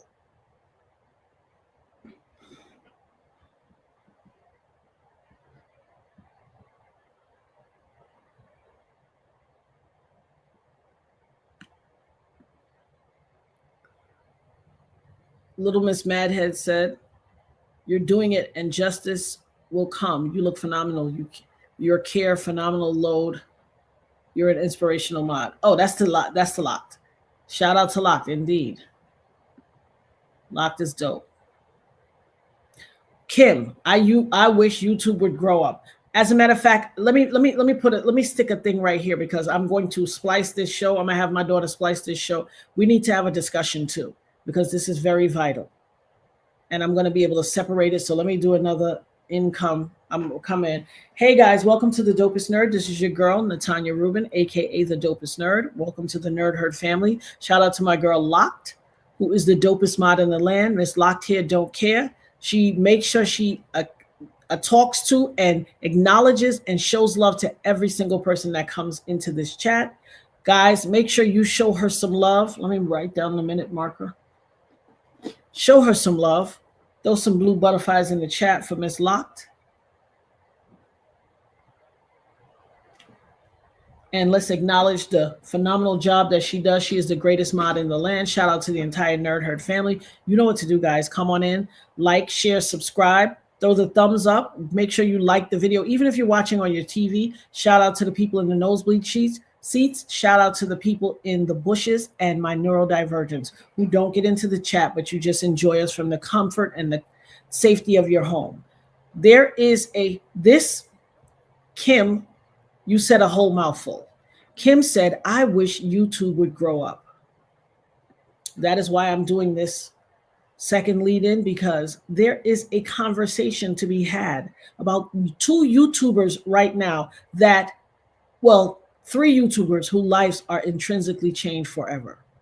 One guy named, I believe his name was Finney the Legend, and his wife Bubbles were assassinated over the weekend in Vegas by another YouTube content creator named Manny Sin City Manny. Now, what did I just do the other day? Didn't I do a live talking about the YouTube mafia? Some people thought I was hyperbole. They thought I was exaggerating. No, I am 100% honest and pure with you. There is a YouTube mafia. And here we have examples of it. First of all, there are YouTube content creators that are focused on this, what y'all call the Diddy case. I call them Puffy. That are doxing. It is reported online, and I don't know how true it is. I just know I saw it, that right now, Tasha K and academics are being investigated by the federal government. I've seen it all over YouTube and all over TikTok and all that for doxing Mia. If the federal government says this particular witness will testify under a pseudonym, aka not their real name, for the protection of their life and their personal information, that's what it is. You're so desperate for clicks and views. You're so desperate for 20 pieces of silver to fall into your YouTube account, your old scallywags, that you're willing to violate the sanctity of somebody's privacy. See, it's because y'all ain't had, the attention and the fame that y'all got is self-created. You want to be famous. That's what the problem is. Y'all want to be famous. It is a totally different thing to become infamous for something that you didn't voluntarily attach yourself to, for something you never intended to be a part of, that you are a part of indirectly through your desire to love someone, your hope and belief that you were in an intimate partner relationship with someone that turned out to be a facade and a fraud, and you're attached to this case. And this stuff may have gone on 10, 15, 8, 12, 3 years ago. And now your name will forever indelibly be marked in history and time attached to this case, needlessly. Because some content creators, some petulant children who can't follow rules and love chaos and disorder decided not only that they were going to violate the sanctity of this federal child, because they could care less about victims. And like I always say, people find it hard to criticize and judge someone who is being lambasted and held to account for their dirty deeds because they do the same dirty deeds. Men who's out here graping people find it hard to judge a man for grape.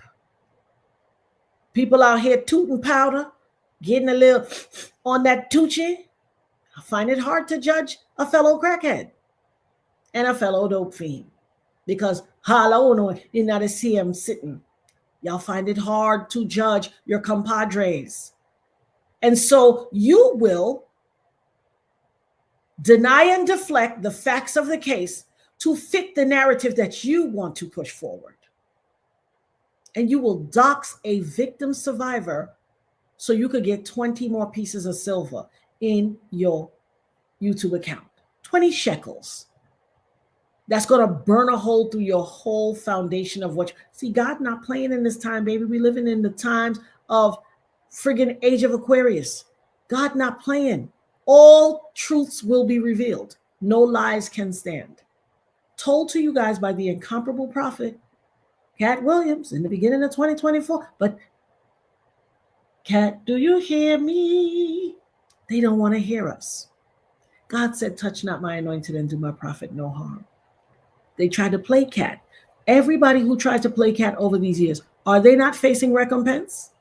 Are they not getting in trouble and their little empires crumbling? Are they not? I believe that man sat there and said, I wouldn't mess with blah, blah, blah, blah. Oh, come on, cat. Oh, come on now, cat. Now you going too far. And look at him. Less than a weekend. You don't listen. People don't want to listen. Monique said, now, Shannon, what you need to do is get you a chicken. What she said? A woman named Emma, what she said? Some name, one of them names, Miss Ethel or something. You don't want to listen. See, when a prophet is accepted everywhere but in his own home. When a prophet speaks to you, you got to be willing to listen because that is God using a vessel to bring you information, to save you from. People can't even save you from your own demise because guess what? People are not willing to listen. The incomparable El Hajj Malik El Shabazz, aka Malcolm X, said, it will come a time where people will love a lie and hate the truth. Are we not in those days? Is that not where we find ourselves existing now? People hate the truth like it is cough syrup and you sick and you got a final in your class today. People hate the truth and love a lie. So sad. Oh, so sad. Oh, so sad. People try to give you the tea, try to give you good information. Nobody want to hear it. Nobody want to hear the truth. Nobody want to hear solid information. People love lies. They love lies. I'm not exactly sure why they love lies. Maybe lies are comfortable, like fuzzy socks. You don't know. Are they? Somebody tell me if lies. Not my nerd herd family, because I know y'all don't get down with that. But other people that know about lies, are they good? Are they comfy? I don't know. Because uno seem to love lies so much. You love lies so much. It don't make no sense. Clearly, there is something comfortable about a lie. Somebody could tell you the truth, don't want to hear it. People don't want to hear it. They don't want to hear it. Now, these YouTubers, one YouTuber, a Sin City Manny, was And listen, prior to this weekend's events, I did not know these people. I didn't know them. You don't believe me? Look it up. It's all over YouTube. Prior to, these are both two grown married couples, according to the reports. Sin City Manny is married to, I forget his wife's name, and then I just told y'all the other guy's name. Finney the Legend, and his wife Bubbles were another YouTube. So Finney the Legend was the host, but he always brought his wife in and talked to his wife on camera, stuff like that. Likewise did Sin City Manny also. These two guys start falling out with each other and throwing insults across YouTube at each other. Sin City Manny, according to reports, took it too mother far and apparently said something about Finney the Legend's wife. They went back and forth at it. They said, well, whatever Sin City Manny did, and listen, the man started his name out with sin. I mean, what? Listen. As you sow, so too shall you reap. If you think starting your name out with the word sin doesn't have repercussions, the joke is on you. I'm in a business if Sin City is a nickname for a city. You started your name out with sin. You asked for it, you got it. So he says something that is so out of pocket. His conduct and his character on his YouTube show was so out of pocket that people got turned off. Just like we got the nerd herd, whatever he calls his herd of people got turned off, and they started like, nah, we're not a part of this. And they started jumping ship and going over to Finney the Legend. And the Finney the Legend guy made a mention and said, see, you went too far. Look at your numbers dropping. Not only did they start jumping ship, but the people that used to send him Cash App and Super Chat and all that started sending it to Finney the Legend.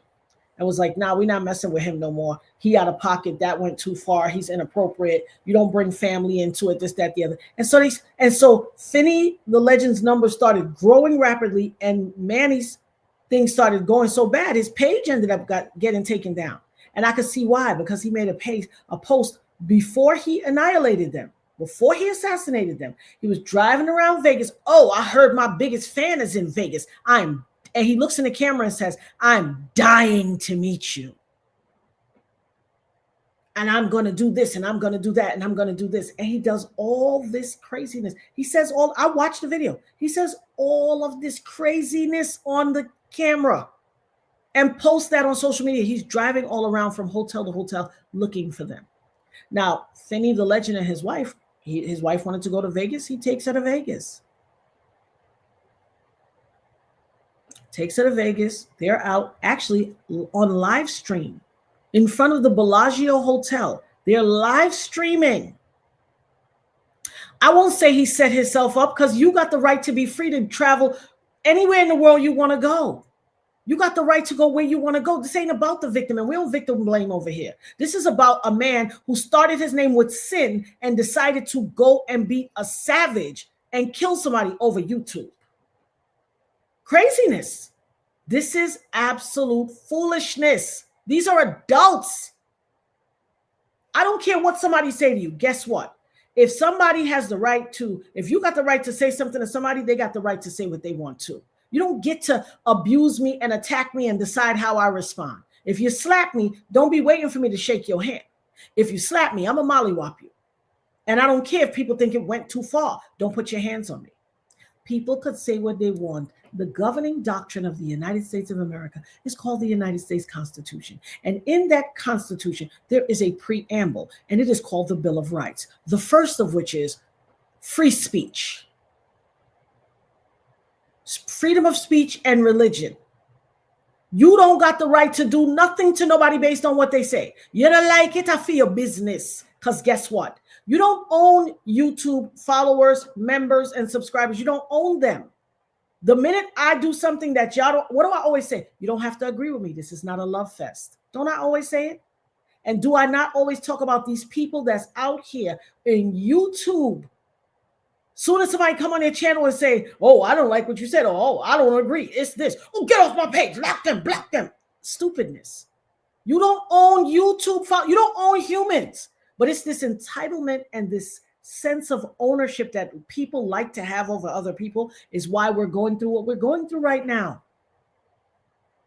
It's why there are people who are not real ICE agents dressed up in paramilitary attire with submachine guns, all masked up, running in warehouses, snatching people and acting as if they're ICE. All these people are not ICE agents. ICE is bad. They suck. They're disgusting.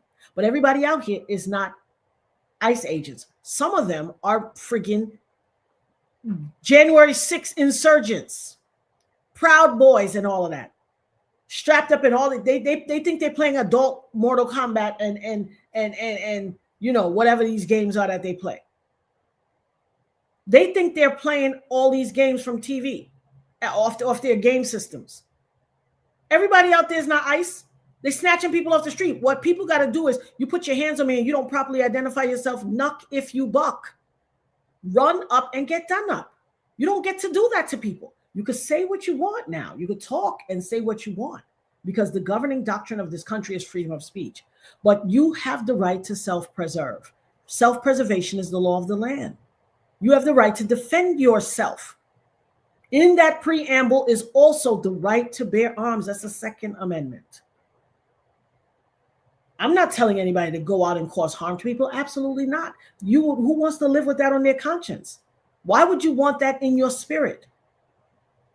Whatever you do in this world is attached to your spirit, and you carry that with your spirit wherever you go in life and on your day of judgment. Remember that. But this grown man, Sin City Manny, takes it upon himself to be so tight that his subs and his followers are jumping ship and going over to Finney the Legend because whatever he said turned people off so bad that they left. And apparently one of those people was so mad they struck his channel and he got he had apparently done other things and had copyright strikes. And so whenever these people struck the channel the last time, the channel got taken down. So he tight now. He tight. He drives around Vegas, finds Finney the Legend and his wife Bubbles making a live chat on, I forget the main road strip in Vegas, because I've been to Vegas before, but in front of the Bellagio, and walks past them. They don't see him at first. He walks past again, and the wife, Bubbles, sees him and says, "Don't come over here and start this mess. Don't come start this mess." And then he shoots the husband and unalives him, and then shoots the wife and unalives her. Over YouTube? Now I know y'all crazy. Crazy. He unalived 2 people off of YouTube.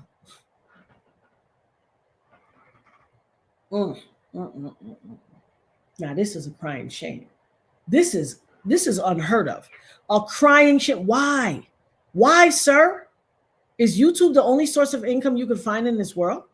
They got at-home jobs. You like being on camera? You like being on the computer? You could get an at-home job. A digital job, work at night. You mean to say you think the answer is to take somebody's life? This is bizarre. Who's Tawanda? What did I miss? Yeah, this is craziness. This is absurd. And I'm going to splice this video. I'm going to have Nirvana put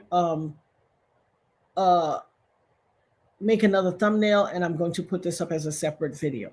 And I'm going to go back to, I know there are people that came into the chat afterwards, and I'm going to go back to our previous conversation. But let me just say this in the end to sum this up. YouTube is a platform created so that people can have their say and in real time access the public, no matter where they are or where they exist, and have an intimate discussion with people of like mind. If there is something being said on a YouTube channel that you don't particularly care for, and it's not of the ilk that matches your spirit, all you have to do is click. There's a little box, click, and be out. That's all you have to do. If someone on another channel says something you don't like, all you got to do is close your ears. You do not get to tell people what they can say, how they can comport themselves. You don't get to say it. You don't have to like what they say or do, but you don't get to direct them. You don't own them, and you certainly don't own YouTube subscribers. You don't. YouTube subscribers, human beings, get to like who they want to like. They get to support who they want to support. They get to share their money, their hard-earned money, where they want to share it. You don't own that, and you don't have a sense of entitlement to it. You don't get to do that. And because you do something foul, and people are like, oh, we ain't messing with you no more, brother. We going over here. This brother's saying something we like. This brother's giving value. This brother is, we feel a kinship with him. We going over here. You so mad that you want to take this man off the planet. What about their children? I don't know if they were parents, but I can only surmise that they were parents. What about their children? What about your wife and your children? You see, this is what I talk about. That's them black Air Force One wearers, baby. I don't like crash test dummies, honey. Because if you're willing to give everything up, even your connection with your own wife and children and your whole life and your freedom, if you're willing to throw that out because somebody said something about you, how juvenile and stupid and imbecilic and baby and petulant and narcissistic and sociopathic is that? Is the definition of sociopathy. People say things you don't like. I'm going to wreak havoc on the world. That is nonsense. This is absolute nonsense. You get to voice yourself. I'm not saying you got to sit back and don't say anything. Say what you say, move on. But you don't get to take life. That is God's job. That is the Most High's job. He decides your end date and your start date. And listen, because I won't question God, he gives us free will. People take their free will and use it for horrific things every day. Every day. Let this be a lesson. You don't own anybody or anything. YouTube is a soapbox by which you get to cry aloud, spare not, and espouse your point of view. It is not ownership. You don't own anything here except your logo, your likeness, and your name. And that doesn't, and here's the joke, that don't even go for everybody, because a lot of YouTube content creators don't own their channel. I told you guys that the other day on the YouTube Mafia video. They don't own their channels. Companies come in and buy their channels and then push them like, you know, their name is Master such and such from the YouTube plantation, and crack whips on them and make them post all the time. Which is why you get breaking news, somebody ate a french fry, breaking news, somebody ate a waffle, breaking news, I stubbed my toe, breaking news, all the time. Somebody's cracking the whip on them and they have to produce and perform. And you become addicted to this cycle of everything. How is everything breaking news? Today's the first day I think I ever put breaking news on something, because this was breaking news. How is every single thing on the internet breaking news that you say? How? It doesn't even make sense. But, you know, far be it from me to tell somebody what to do on their soapbox. Your soapbox is yours. I certainly don't think that regardless of what they say, no one has to like me. I always say it. I'm comfortable in my skin, baby. I love me. Your dislike of me don't shake and bake me. Grown adults need to be able to regulate their emotional plateau. A lot of people are emotionally dysregulated out here in these YouTube streets. And we get to see that more and more every day, especially in front of that courthouse. A lot of foolishness, Guys, there is something outside. See, people of my generation and other generations right around my age, shout out to Archangel Michael. How you doing, my love? People around my age, we used to do this thing called playing outside. We used to play outside, and we had imaginations. We would make up a game or play outside or play tag or play this, that, and the third. All of this foolish people that live within inside of the four walls of a box with air conditioning on, and or maybe no air conditioning because you're in your mama's basement like a little petulant weirdo, throwing insults across YouTube and looking for people to harm. My God, grow up. Grow up. This is disgusting. I'm sending my love to the family of the victims. Finny the Legend and your wife, Bubbles, I don't know your names. Those are the names I know you as. That's what was reported. Shout out to you. Shout out to your families for your loss. I pray that God envelops them with the grace and mercy that whenever they are in their time of grief, that they can hearken back to the beautiful memories and the lovely times and feel a sense of warmth and compassion and ease from their grief. I can't imagine. Shout out to the wife of Sin City Manny. I pray that you didn't know your husband was about to do this and that you had nothing to do with it. And your life is impacted as well. Shout out to the children. My God. My God. This is YouTube. This is supposed to be a platform where we could talk to everyone across the world. Global connection instantaneously. Make acquaintances across computer screens and have a level of camaraderie and love and interaction with people. This is not for petulant children. If you are the kid that always was like, hey, give me my ball, I'm going home, I don't want to play with you, and snatch your ball and go home, it's the same thing in these YouTube streets. Take your ball and haul your ass down the internet streets. But don't harm anyone. People can say what they want. You have got to grow up. That is a tragic display of emotional dysregulation. And this is not what it's meant to be. This is horrific. Absolutely horrific. I pray for the families and the subscribers and followers who followed Finney the Legend and his wife and everything that they're going through. If you are locked, drop the if you need to speak to someone link. If you are one of the family members of Finney the Legend and his wife Bubbles, or of Sin City Manny, if you are one of his followers and you are affected and impacted by this tragic situation and you are in need of a grief counselor, please think it not robbery to reach out to someone to talk to. There are lots of platforms. There's, I think it's called BetterHelp or whatever on the internet where you can reach out to a therapist. Please seek assistance. This is so sad and horrific. And I just am disgusted beyond belief to know that this has occurred this weekend in Las Vegas, Nevada, in front of the Bellagio Hotel. This is horrific. It should never be like this. It should not be like this. If you are in need of mental health assistance, thank you, Locked. Thank you, Lock. If you are in need of mental health assistance, you can call or text Lifeline at 988 or visit lifeline.org. Please, I will repeat, for mental health assistance, if you are impacted by this direct situation between Finney the Legend, his wife Bubbles, and the other content creator, Sin City Manny, if you are affected by this horrific situation or any situation in your life, and you feel a sense of trauma and you need mental health assistance, and this is not a negative thing. Mental health assistance just means you feel a level of stress and a level of, discomfort and pain that you cannot process on your own. That's it. That's all it means. The negative stigmas that were formerly attached to mental health issues, those are gone away.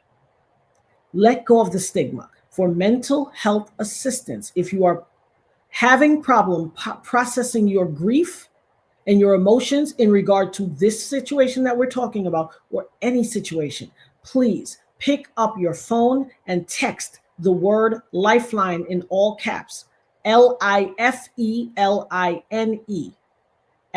to 988, or visit the same word Lifeline, that is LIFELINE.org. Please seek assistance. We love you and we want you to be okay. This is just another thing that is going on, and this too shall pass. And God is always available for you. God is the source. He is your shield and your buckler. You put on the breastplate of righteousness, the full armor of God, baby, the helmet of truth. Put on all of it. Gird yourself, for we wrestle not against flesh and blood, but against principalities and darkness of this world, and the rulers of spiritual wickedness in high places. You know that's my scripture, Ephesians 6:12. For God is not a man that he should lie, and he did not come to harm us. He came to prosper us and to give us a good life. So trust and believe. His words will not fall to the floor void. His word would not return to him void. God is here for you. If you need counseling, seek the Lord God. There is no one that can give you the peace and freedom from pain and counseling and covering and protection like God can.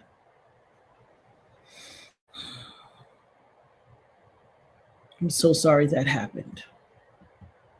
This is where that video will end, and I will splice back to our original video, breaking news.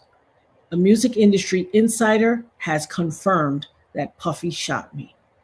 I'm going to play this, AKA shout out to Cook's Crate. Come on, baby girl, tell them, cite your sources, hashtag the Bible. Go look it up. Tell them, Cook's Crate, cite your sources, boo, the Bible. You can find that, and that's the truth, Ruth. You're going to find that word right there, just as I said. Just as I said. Amen and Asheo. God is absolutely on the throne, Leilani. Absolutely on the throne. So some of you may have arrived to this live late. Some of you may have arrived when, oh, my sister Jag is in the house. What up, Jag? Jag said, shout out to the Dopest Nerd Lock and the Nerd Her family. You want to come up, boo? Let me know if you want to come up. I'll drop the link in the chat. Shout out to my sister Jaguar. Everybody throw some Jaguars in the chat. Get in your emojis and throw some Jaguars and a heart in the chat, baby. Shout out to my sister. I love me some Jag. And listen, check out the Jaguar Right Effect, my loves. She has a phenomenal piece on Demore. My apologies, I forgot her last name. I think it's Hadley. I could be wrong, but her first name is Demore. She is the daughter of Desiree Lopez. Excuse me. Forgive me. Let me scratch that and start all over. She is the daughter of Desiree Perez, who is the CEO of Rock Nation. And she has a very profound, Demore has a profound story. I'm going to drop the link so Jag can come up and tell us about it so that you can, once she's up here, I'm going to play the recording again, and then I'm going to drop the link. Well, I'm going to drop the link now, but we'll talk about other things after the fact. The link is in the chat.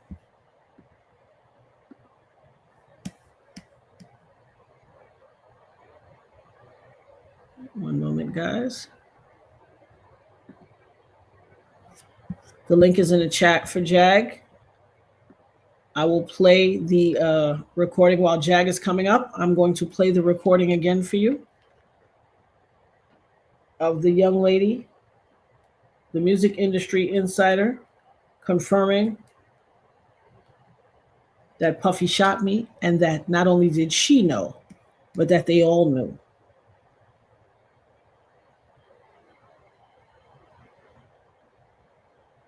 Oh, yes, honey. Shout out to Cook's Crate.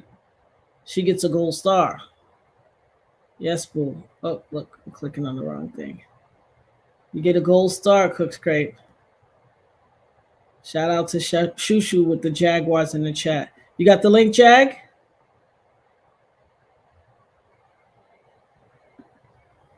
I dropped the link in the chat, boo. Come on up when you're ready.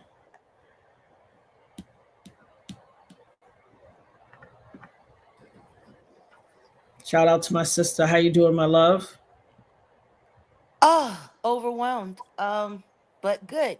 Good. A lot of research, looking into a lot of things and getting ready for the rollout of this really, really, really intricate story that people really need to listen to and take attention. Absolutely. And but you were about to play this recording, so I'm quiet. Let's play this recording. Oh, my apologies. Experience. She's not lying. Hold on. Let me roll it back. To comment on the caller's experience. She's not lying. I don't want to give my name, but I did work for Bad Boy back in the day. I'm from New York. I live in Atlanta now, and I was in the music industry for about 15 years. And when that incident happened, everybody knew she was not lying. But the way Puffy insulates himself with people around him, he's so protected. I mean, it's just really ridiculous, and I feel so bad for her because we all knew. Everybody in the music industry knew, just like them R. Kelly tapes. We all saw them and we knew. So she's not lying. I'm glad she's getting her justice. I hope she gets more justice out of this, and I commend her for coming forward because it's very brave of her. I haven't said anything since the '90s about nothing.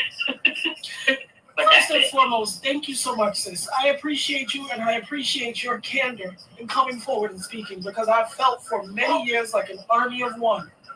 I appreciate you for speaking out. This means the world to me.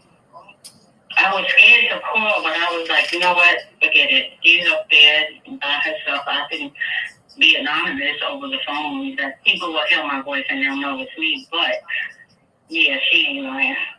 And Cody's gonna get what he deserves. Mm-hmm. God bless you. Thank you very much. You're welcome. Bye. I wanted to comment on. Unmute yourself, sis. Come on. Come to the floor. Have your say. See, okay. This is the problem that I have. We all know that everybody knows.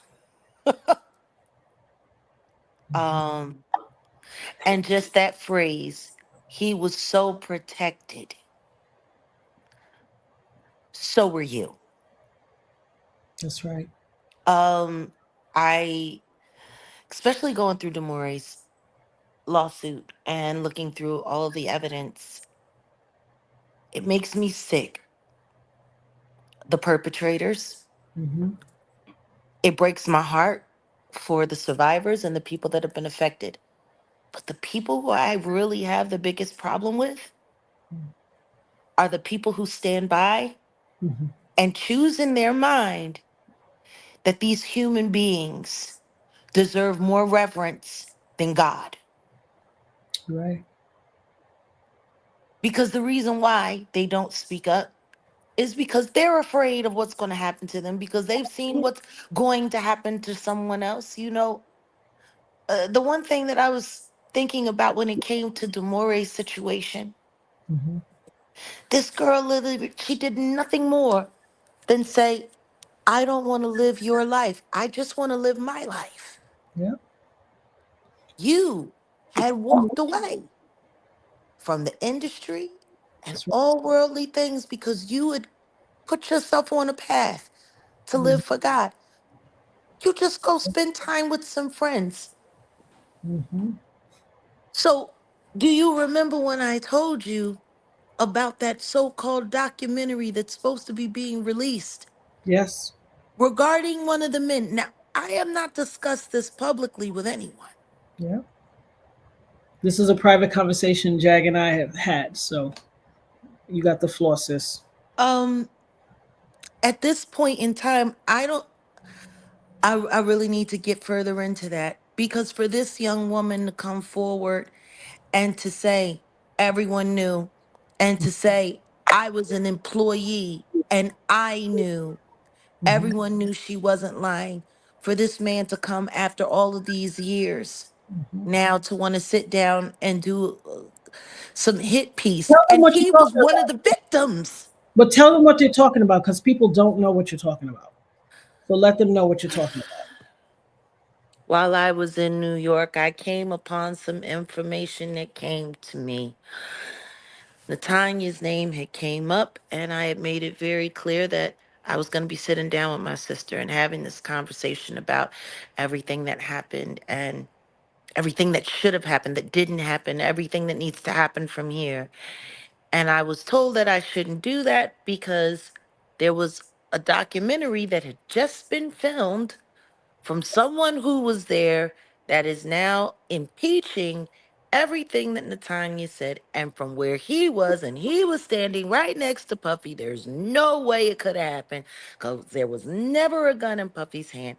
And The second that I was told this, I said, that's a lie. I don't know who's lining you up, but I wouldn't run with it because it's not true. Mhm. And there was some pushback and there was some argument. And then I said, well, maybe you should, take a look at what I'm going to sit down and talk with Natanya. It might be best to have at least both aspects. But to know that there are people that are still willing to lie about this today. And meanwhile, an employee who worked at the 25 years company, later. huh? I said 25 years later. I know. Mhm. I mean, how does that even make you feel? You know, it's odd. Nothing surprises me. Nothing surprises me. Here's what I do know about life. The devil, he comes after he only finds joy when he wins souls from the kingdom. He don't find no joy when he get minions that was already devil minions because they was already working for the wrong side. He Yeah. only feels narcissistic supply or a sense of accomplishment if he steals a soul from the kingdom. He can't Mm-hmm. steal this soul from the kingdom. When I tell you I'm hook, line, and sinker to God, and so he will try to God's strongest vessels. He is going to try everything to try to break you down. Like I said on the Ryan Cameron show, and like I've said to you before, I fear no man, nobody. The only person I fear is God. If God should take me today, he is going to welcome me with open arms like the ancestors will be waiting at the gates of heaven, saying, welcome, my good and faithful servant. Job well done. I ain't scared. I ain't scared. And I ain't worried about no crumb snatching, yellow belly, under the table, 2-bit, no good, low down bum who wants to try to come along now and try to malign me, my character. Look at this. Listen, I literally was with, I don't know if my girl Sam and Soul Stylist is still on. Me and Sam went for smoothies. We were working out and we went to get smoothies and we happened upon Ryan Cameron. And we happened upon Ryan Cameron. I said, hey, Ryan, what's up? And he was like, hey, we started talking. Sam said to me, and we were about our business and he was about his. Sam said, sis, you wouldn't consider doing an interview? And I was like, sure, I guess. Why? What's up? She was like, he's right there. I'm like, oh. I said, okay, we'll go talk to him. Because, Sam is my de facto manager on the scene. And so Mm-hmm. went over to the door to wait till he finished processing his payment and to catch him as he walked out. I was over by the lemonade stand waiting for our smoothies. That quickly, she was waiting for it to come her way to the door. He doubled back and turned around and came towards me. And so as he was approaching me, and he was like, hey, this guy walked up to him and said, hey, brother, you left your credit card at the countertop.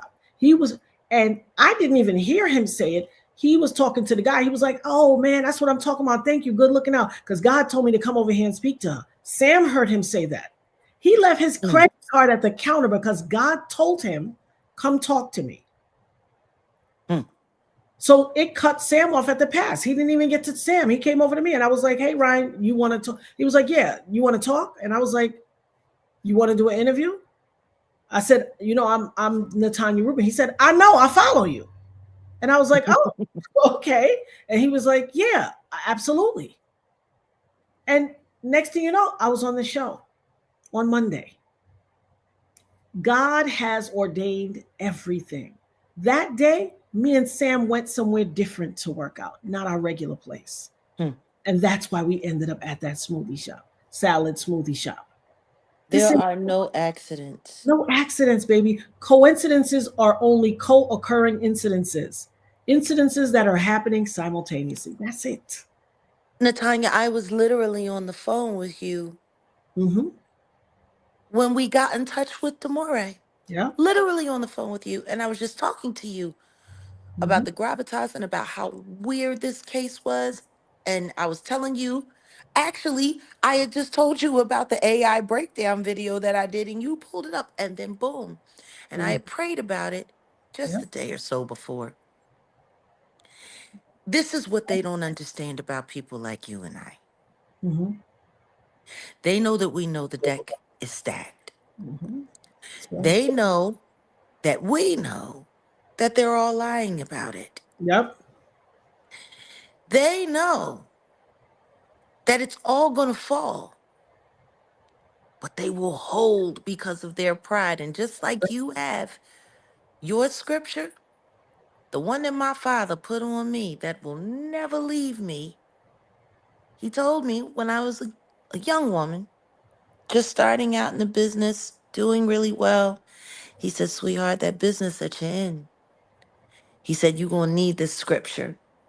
Mm-hmm. 2 Thessalonians chapter 2, verses 9 through 12. Mm-hmm. And the core of it basically says, for they will not believe the truth. That's right. I will send them strong delusion Mm-hmm. and allow them to believe a lie. And when I look through all of the evidence that Demore has sent me, it is unnerving Yeah. how much AI altered, totally fraudulent evidence. But I know how that feels.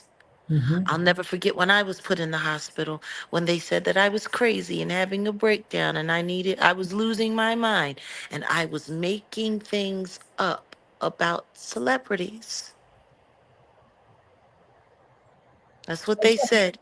And They here's the deal. actually used AI evidence to And show the even doctors at the hospital that crazy. came from YouTubers. And here's the thing. The crazy thing is that while I've not had to endure that per se, the AI and all that, what I have endured is people saying I'm a liar Oh, because yeah. people have to, the world usually has to catch up to me. See, God gives me prophecy. I'm usually years ahead of the world. The world has to catch up to me. And when they catch up, they're like, oh, you said this. Oh my God. Well, I told you. But it was easier for people. People will much rather malign God, malign Yeshua, the Christ, and the Holy Spirit, rather than to believe this woman might be telling the truth. I mean, you got the book in your house, or them hotels, them no-tell motels y'all be going to. There's a Bible everywhere. Even if it's a Gideon one. There you go. Pick up the word, flip through the book, you'll see. But you don't want to believe me. See, people like prosperity prophets. Look at and listen. Let me not. I'm not. Honey, It's not. I'm not going to honey, quote. let's not talk about Peter Popoff. Listen, and well, let's not talk about all of the prophets and all them today. What's going on in the church today with Brian Carn and all of these prophets and everybody's name that's being thrown, and Tiffany Montgomery, everybody's name that's being thrown into the thing. There is right now in the church on YouTube is chaos. Okay, chaos. You know, Jag, we talk all the time. Every single time we speak, whether I call you or you call me, what's in my background? I'm playing Scriptures. it. Scripture. I'm always praying. It's always on because I ain't got time for all this other stuff. And they going crazy right now too, because Satan is running rampant because we are in the age of Aquarius, baby, and only truth shall stand.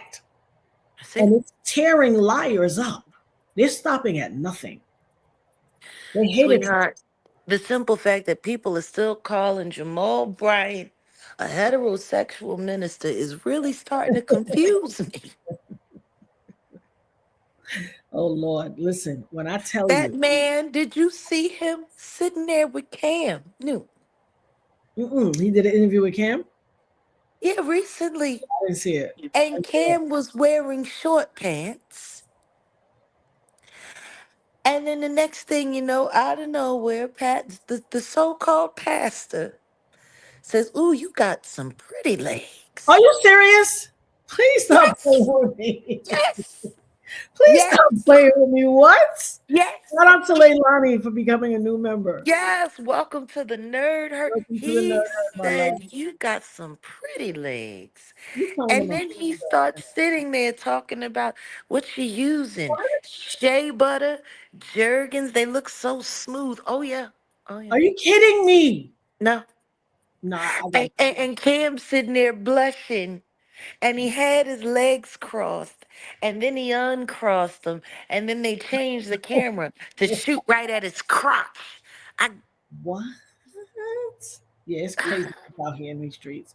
I'm talking the all of the church world is in an uproar right now because a prophet named Tiffany said a couple of things, and the patriarchy is still the head of the church as we know it, especially the black church, and they are livid that this woman has come forth with these prophetic utterances and saying this is what God sent her to say. And if these people didn't repent, that this was upon the horizon for them. What people Could are, you fill us in? Because I think I'm a little out of the loop. oh, honey, let me tell you something. They say what, so there are quite a number of pastors and prophets and apostles and all that in the spiritual world, in the black church.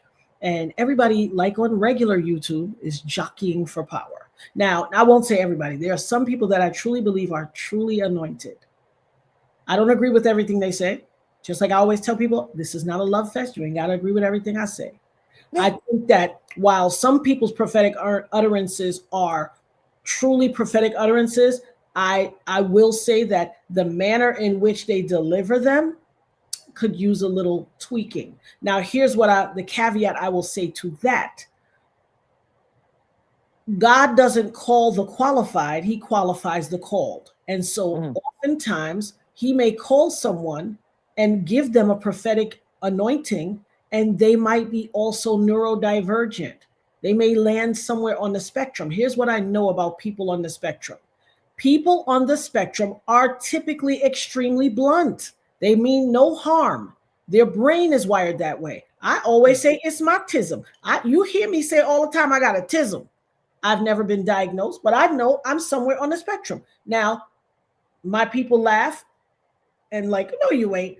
And others that say, you might be. You're close to the savant level.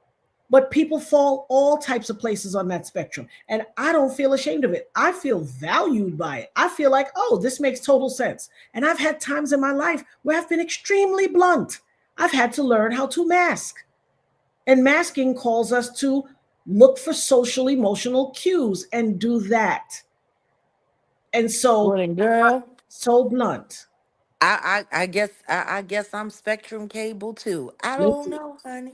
we may be. They just say they wasn't so, fruitfully diagnosing, or we were we were typically functioning, and so it missed the quote unquote criteria of what people were looking for those they designated.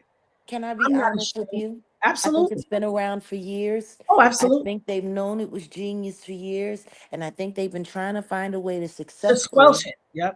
yes, to successfully convince Finish people it. that Yeah. this kind of brilliance, this kind of Yeah. genius is some kind of sickness. I You agree. know, I keep trying to explain to people that if a country is looking for out and out domination over its citizens, the one thing they're going to want to convince people of is that you need them to survive.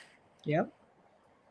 Now, if everyone knows how amazing they are, how smart they are, how this they are, how that they are, then they don't really need to listen to anything other than God. That's right. You know, we have been tricked into eating foods we shouldn't eat, Oh, going against the rules that God had for this earth and how we should use it. We've literally, as just humanity, whatever God says, we've literally tried to do the exact opposite, no matter what. And I do not understand why people still don't want to believe that this comes with consequences. absolutely. Not trusting in God, Hmm. regardless of what you are, who you are, what you look like, what you believe. There's no that God is God. That's right. All of these different interpretations of this, that, and the third, this is stuff that we came up with. That's right. Our All these Bibles are denominations, yeah, shrouded in opinion. that's right. And yet, people are only honoring the opinions in the Bible and That's not right. honoring the words That's of right. God. I have sat there and seen people try to take what God said and and remix it 80 Oh, million absolutely. ways to make it mean something that it never meant at all. And honestly, I'm like, that's like YouTube. Yeah. They'll listen to something Maybe. and the exact opposite of what actually happened comes out. And we'll tell you that's not what he meant. What he meant to say was, and then insert their own opinion outside of what we heard that person say. What he meant was, and this is done all over the place. People are in love with prosperity preaching. They love anything that sounds like, and I'll see a new car for you, and I'll see a big house for you. If you pick up the Bible, baby, the preachers of the prophets, I never heard. Elisha, Elijah, Moses, I never heard none of that. See, I've heard it on The Price is Right. All of the prophets, I never heard them say any of that. But this is what they like to hear. So when a prophet comes along and says, God said you better repent for the life that you're living and get out of those beds that you should not be in, or death is upon you if you don't repent. It sends all the people, all the other apostles, pastors, and prophets in an uproar. Guess why?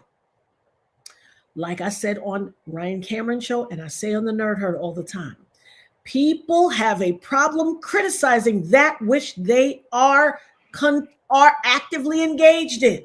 Yeah. And so all the well-known pastor, prophets, and apostles ganged up against this, not the least of which is she's a woman. All of them ganged up against her, saying, "Oh, this ain't prophetic. This is that's not an anointing. This is a lie. And then one of them popped in and she said, "You better hold your tongue. You better stay out of this because God is gonna deal with you." Yeah. And he was like, "Oh, I'm gonna rebuke this, blah blah," and came out and did a massive rebuke of her. And then his side piece of 10 years came out and said, "Who are you talking about? I've been his girlfriend for 10 years, and he got a whole life."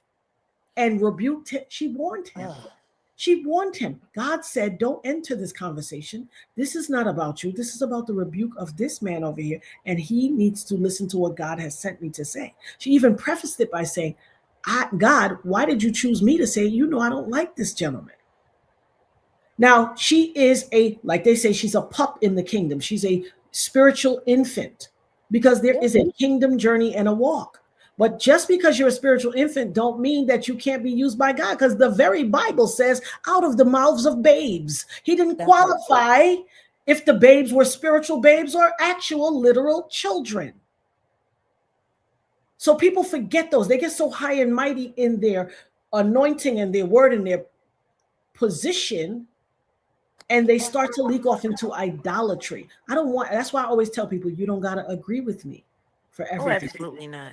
This is not a love fest. I don't want to be idolized. I am purely a vessel. You are a vessel. We are truth tellers. But see, for me, when it comes to the word, the biggest problem that I have is the constant misinterpretation of it. You know, there are so many people that say, "Oh, well, this apostle said, God said this." No, they said this is what they thought God meant. See, people get so caught up in these archaic ideas that they forget before anything was written down, the word of God was just God. Even before the 10 Commandments, before God wrote it in stone for people to have, his word was his word. Now, there were people that had scrolls, that had written scrolls to try to interpret things that God had said. But we should never get to the point where we think as though it is okay to speak for God. But when God puts a calling on you, you better give it exactly the way he asked you to give it. That's right. Because there are consequences for the people. Absolutely. That choose to edit God's charge as well. Listen, you bring up something. This is when I truly entered my spiritual walk. And I've always known that I had a gift because my grandmother and all the older people used to say it. However, when God gave me a prophecy about a pastor, I'd never met this man before. We knew all the same people, but God gave me a prophecy. He came in the room and God just, before he came in the building, I felt this quake in my system. I was like, "What's that? Who just walked in this building?" We were all sitting in a conference room. It was a press conference for the National Coalition to Combat Police Terrorism. And I was sitting in the conference room talking to all these activists and all these community activists. And I got this chill over my body. I was like, "Yo, who just entered the building?" And a little while later, this man walks in. And granted, I'll tell you, he was fine. And I was like, "Okay." he didn't look like a pastor. I didn't know he was a pastor, but I was like, okay. And he knew everybody in there. He kind of like, hey, y'all, but reached out to me and said, hey, how you doing? And he introduced me by his first name. He never said pastor. I thought he was a regular guy, which pastors are regular guys, but you understand what I mean. Mm-hmm. When he was a lay person, I didn't know he was a pastor.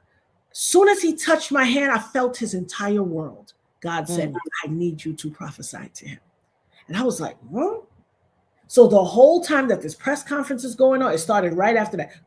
I kept looking like, because I could feel his energy. And so I didn't know who he was. At the end, I saw him walking through and I said, hey, brother, you mind if I have a word with you? And he was like, sure. What's up? And I said, I don't know what your spiritual affiliation or belief system is. However, God asked me to give you a word. You mind if I do that? He said, oh, absolutely. The first thing God told me to tell him he told me to tell him three things. I said, God told me to tell you three things. So I told him the first thing. I said, you're married, correct? He just was like, no, what I said was you're getting a divorce. And he just was like, oh, how did you know? Because him and his wife had only discussed it 2 days prior for the first time. Now, how would I know? They didn't tell nobody. So I said, and he walked away from me and walked down the aisle of the building we were in and was crying. And God told me, just peace, be still. Don't say nothing. Give him his time. And I stood there and waited. We got ourselves together. He came back up to me. And I said, it's okay, brother. And I said, God told me to tell you, it's okay. You're not going to lose your children. You're still going to have a relationship with them. This man really started crying, walked away from me again, walked down that hallway. God told me, peace, be still. Let him have his time. And if he's watching, he can confirm it. He said, and the third thing God told me to tell him was, you're going to be called into a meeting with your wife. Do not talk to her like the woman you're divorcing. Talk to her like the woman that you married. But I never got a chance to say that third one because a guy that we both knew, a community activist, walked up and was like, hey, what up, Rev? And gave him dap. And I was like, Rev? And then I'm just caught myself and I was like, I'm preaching to a pastor. Oh my God. And I pulled back because I was a spiritual pup. I was a spiritual infant. And he was like, what up? And he said hi to me. What up, Ab? And I was like, hey, how you doing, Marcus? And we chatted. He's like, nah. Don't be calling me Rev unless you want to come sit in the front seat of my church. You come up in them front pews, then you could call me Rev. Out here, you know who it is. And I don't want to divulge his name because I'm sure people that are watching, I don't want to divulge his business. And he was like, all right, I'm gonna come through. So mine, we had already talked. And I was like, I want to go to theology school. This is prior to me going to theology school. I said, I want to go to theology school. This man literally said to me before I told him his third prophecy, before I told him his first one, if you go to theology school, I'll pay for it. I said, Mac game quite flat. I thought he was trying to Mac. I had no idea this man was a pastor. So then he gave me he was like, what was the third thing? After Marcus walked away, he was like, what was the third thing? And I was like, oh, no, that was it. And he was like, no, you said God said three things. I was like, no, that was it. Because now I'm humbled and I don't want to be preaching to a pastor. I don't feel qualified. So he's like, you said it was a third thing. I was like, no. So he said, please, I want you to come to my church. He gave me his card. He gave me his phone number. Damn near his mama house, everything. Come to my church. You promise you won't come to my church? I said, absolutely. So help me God. Soon as I left, God was like, I told you to tell him three things. Tell him the other thing.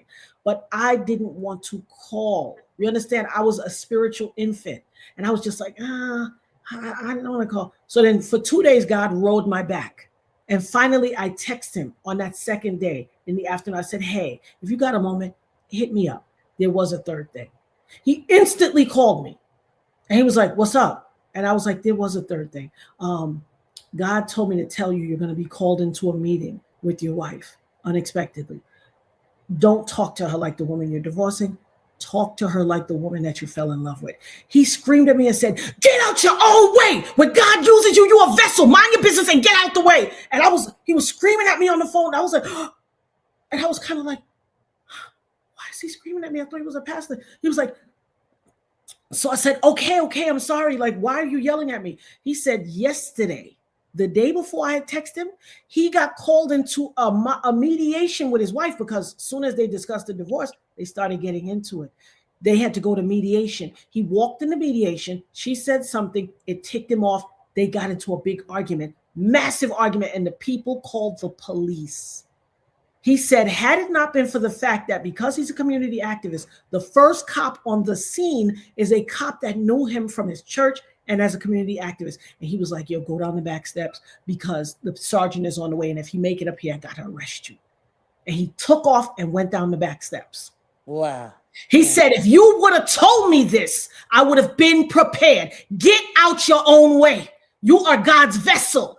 Mind your business and do what he tell you. From that day, I could be walking in the supermarket. God said, that lady in the red shirt, go tell her, check her breast. I'd be like, oh, hey, sister, how you doing? I know this may sound strange. And I go do what he tell me to do. I learned my lesson, my first big thing. And then later on, there was a woman in the church. I went to his church.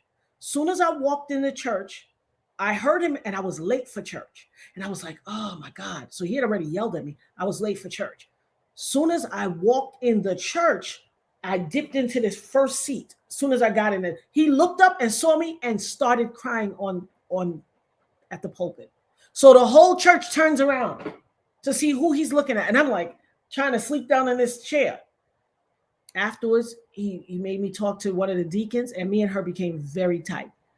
And one day she and I was sitting down talking and I was like, did I ever tell you the story how I met Pastor? And she was like, no. And I proceeded to tell the story and she looked at me and touched my hand. And I was like, well, what happened? And she was like, that's exactly the story he told me. And he told me that very first day. He called me right after he met you and said, I met a prophet. This is a woman of God. She said, as soon as he left, he called me after he met you and told me this and everything that happened surrounding it. And I was like, sometime God will send you your people to give you confirmation of who you are called to be. Because I didn't know the anointing was that big. I didn't know. I've always had people say, she's anointed. She have goat mouth. Nanny, she's a goat mouth. Don't let her pass her mouth on you because it will come true. That's what they say in the Caribbean. If you have goat mouth, if you say something, it will come to pass. The anointing. Since I was a kid, I didn't know. If I say to her, why are you walking funny? Oh, be careful. You broke your leg. Oh, God, don't say nothing to me. And next thing you know, they got a cast on next week. People didn't want me to pass my mouth on them. So I've always been very protective of this thing. It took for me to have that experience to finally take on the full armor of God and walk in my gift. We got to get out of our own way. That's how you know a prophet. This woman said, I don't even like this man, but God called me to say this thing. And they all jumped up against her. And guess what? You've been with this side piece for 10 years. And now, because you coming out against this woman so hard, she busted you out. Now your church, all this is in jeopardy. Why? Because he had convinced himself that he was God. Yep. See, this is the issue that I have when it comes to people that say they're people of faith. It gets real simple. Mm-hmm. God has 10 rules. Man is thousands upon thousands. Yep. God has 10 laws. Mm-hmm. You're right. And when we stray from one, it makes it more possible to stray from the other and from the other. Mm-hmm. And I look at how hypocritical and how judgmental. Hold on one second. Because somebody wants to be a star. Hey, Christopher Burke. How are you, dear? Yes, I can talk. Apparently you can type. Something else you want to share? Drop it in the chat. Let me highlight you. This is what we do. No one has to agree with you, my love. But when you come to this channel, when you want to be highlighted, I highlight you. So what else you got to say? Drop it in the chat. The problem with this person is a troll. This person is a monitoring spirit and a spy. Oh, yes. A monitoring spirit. This person came here specifically to derail this conversation. Specifically. Now they're spamming the chat. And listen.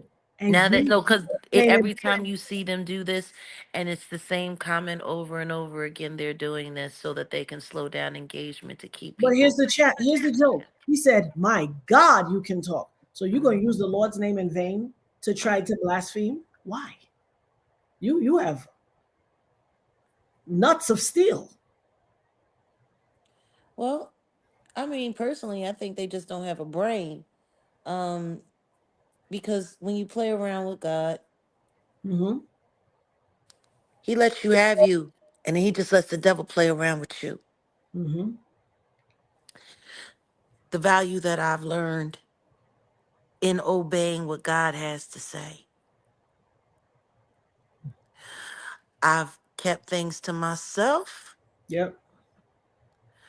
and I've watched harm happen where it didn't have to happen. Mm. But the things that I let go of, I watch God move. You know, I tell everybody, let's learn how to steer into the crash. Let's learn how to be a miracle, You're right. because that's who we are. Mm-hmm. We are God's miracles. He doesn't use us because he needs us. That's right. He uses us because he realizes that humanity has fallen so far away from him that unless it comes from something as insignificant as a human being, and people look and say, there's no way, Mm-hmm. that's when it works. That's right. That's right. You're 100% right. He uses us Mm-hmm. because you people refuse to Listen. acknowledge he's here. That's right. And here's the deal. You're 100% right. How will people truly know that God is in the midst of it, except but for the fact only two people know, them and like just for using this pastor situation, only him and his wife knew. They had literally decided it 2 days before we met. And that was through a fallout. I don't know them. Like I said, we know all of the same people. He's a big activist. I know everybody he knew. Everybody in that conference room, everybody at that press conference, we knew the same people. I'd never seen him a day in my life. People was like, you know the Reverend? I said, no, never saw him before. And he said everything. The attorney's office I was at, who asked me to be a part of the National Coalition to Combat Police Terrorism, and him grew up together. They buddies. I never met him. I knew all of these people. I didn't know That's him. why God picked you, Right. Natanya, because everyone knew him. And That's he was pastor to everyone right. else. Mhm. And no one would dare speak to him about his personal life or what he should do. That's why God chose you, because he knew coming from you, There you go. It had to be the truth. it had to be the truth. Coming from anybody else, he probably would have thought it was, rumor, gossip, but coming Yeah. from Or someone just being nosy. exactly. And I listen, like I said, I didn't know he had kids. I did not know this man. I know nothing about him. Had never laid eyes on him. I told you the first time I laid eyes on him, I was like, oh, he fine. Okay. Mm-hmm. God said, oh, baby, that you ain't here for that. Steer you right away from that. And I promise you, the deacon said to me, she touched my hand ever so gently and said, I know. He told me the exact same story. In fact, right after he met you, he called me and said, I just met a prophet. Right afterwards.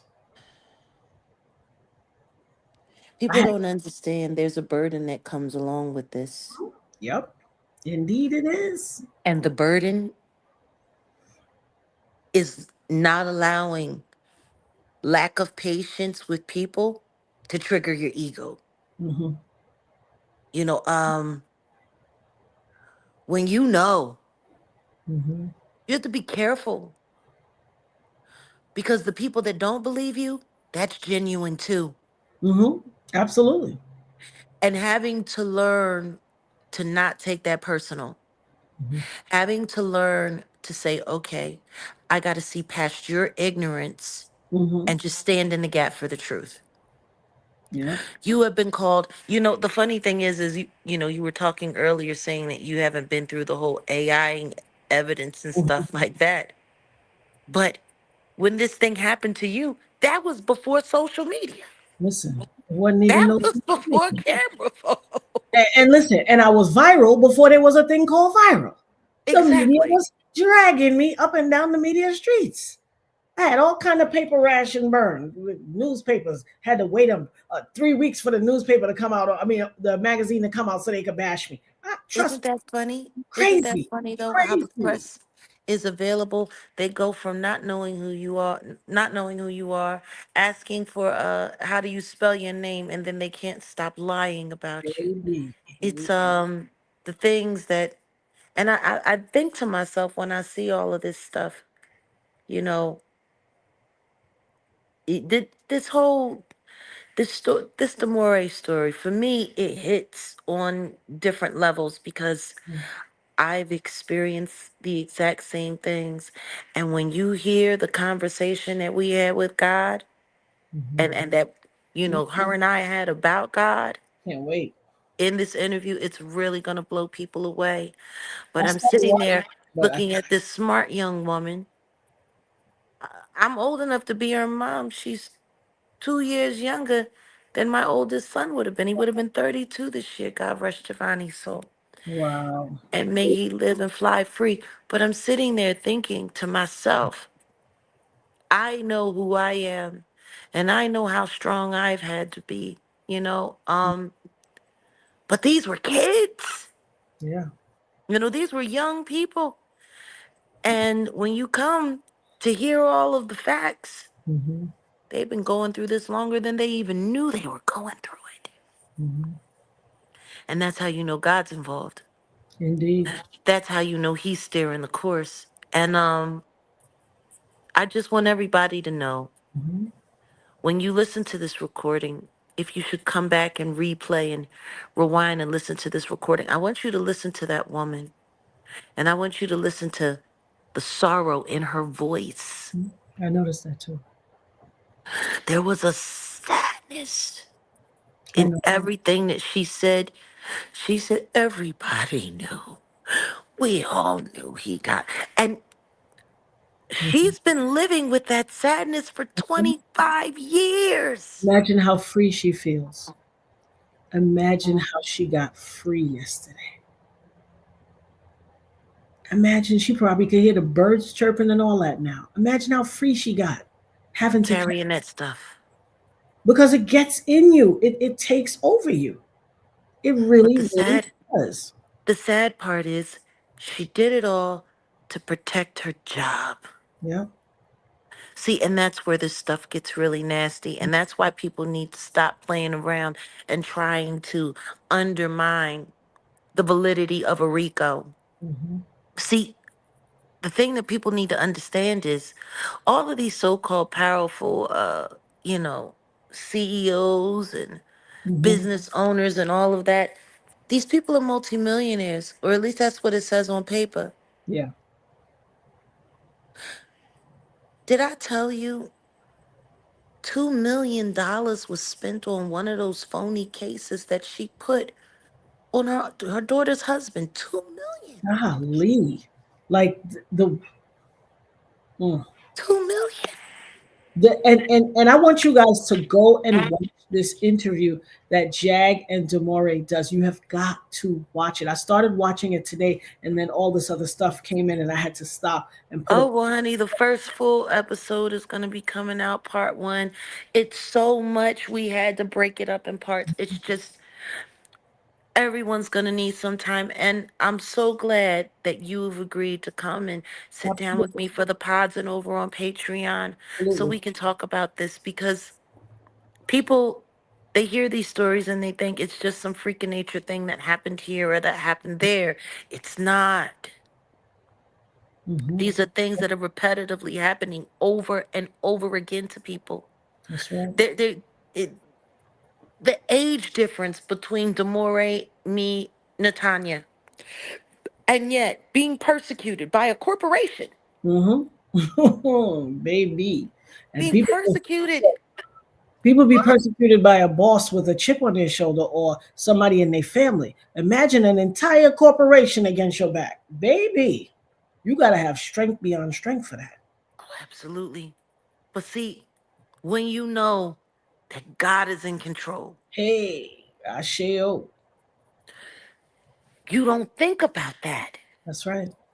That's Every time I feel the pressure that the world tries to throw at me, I don't let nothing sit on me. I acknowledge what it is. I acknowledge where it's coming from. And then I go back and I say, what is it that God wanted you to do again? Okay. Boom. And I'm right there. Mm-hmm. And I'm right there. I don't allow it to sit anywhere near me. I don't allow it to cloud my mind. You know, for 5 years, there's been a nasty, vicious hate campaign against me, especially on this app, Yeah. especially on YouTube. Um, there was an entire sector that was devoted to defame me, Mm-hmm. create fake evidence about me, pass it around, like all of that. And I know your love and protection of me didn't make it no better. I know there was a sector that came up against you just for standing up for me. I know it did. Oh, And I listen to me. eternally. Listen to me. Honey, the barbs are afraid to utter my name. Mm-hmm. The beehive turns into a fly trap around me. They can all come up against me. You're only come and see, and that's what I keep trying to tell people. Mm-hmm. You aren't coming up against me. Coming up against God. You're coming up against God. Mm-hmm. This has nothing to do with me. People What don't God like wants. truth. They don't I'm like gonna tell truth. you. I'm gonna tell you what I want. I want to be living on the south of France right now, in my little jazz bistro. Put up a sign that says "Gone fishing" with Mm. someone that I love and enjoying my life. I want to be, planning parties for my friends and planning vacations. Like I'm at that age. I'm not. I would love the selfish me would love. Me too. And guess what? I had that I talk. could have done all. No, but I could have done all of that. Mm-hmm. All I would have had to do is shut my mouth Mm-hmm. and ignore what God told me I had to do. And let me tell you how what just struck me when you said the irony of me being here and being in social media, Yeah. because you something you just said made it all come to full circle. They dragged me so bad when this case first happened. When I say drag, I should have road rash. Drag, call me everything but a child. I never forget where my mother was like, "Okay, please, just don't listen to those urban stations. Don't read any one of those magazines. Don't listen to the urban stations." So I started listening to things like Imus in the morning, and what's the other one with the curly black hair that had Usher on when Ooh. he said, Oh, um, you talking about Howard Stern Howard Stern. I and started Robin? listening to them, and baby, when I tell you they was dragging me too. He called me. Imus in the morning called me a one-eyed hoe with no nose. Wow. They said I had no cheek, no nose, no mouth. Shot into this, shot into. I mean, they was drag. Yo, they were dragging me. What could I listen to? You want to know what saved my life? When all of y'all get a chance, I want you to go on YouTube and pull up "Take 5" by Dave Brubeck. I was so abused, so verbally abused, and so dragged by the media. All I could take in was jazz. I used to listen to "Take 5" by Dave Brubeck. I used to listen to Blue Rondeau.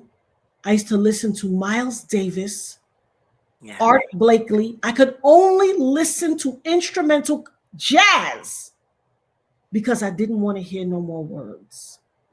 I was all worded out. When I tell you they call me everything but a child, I know.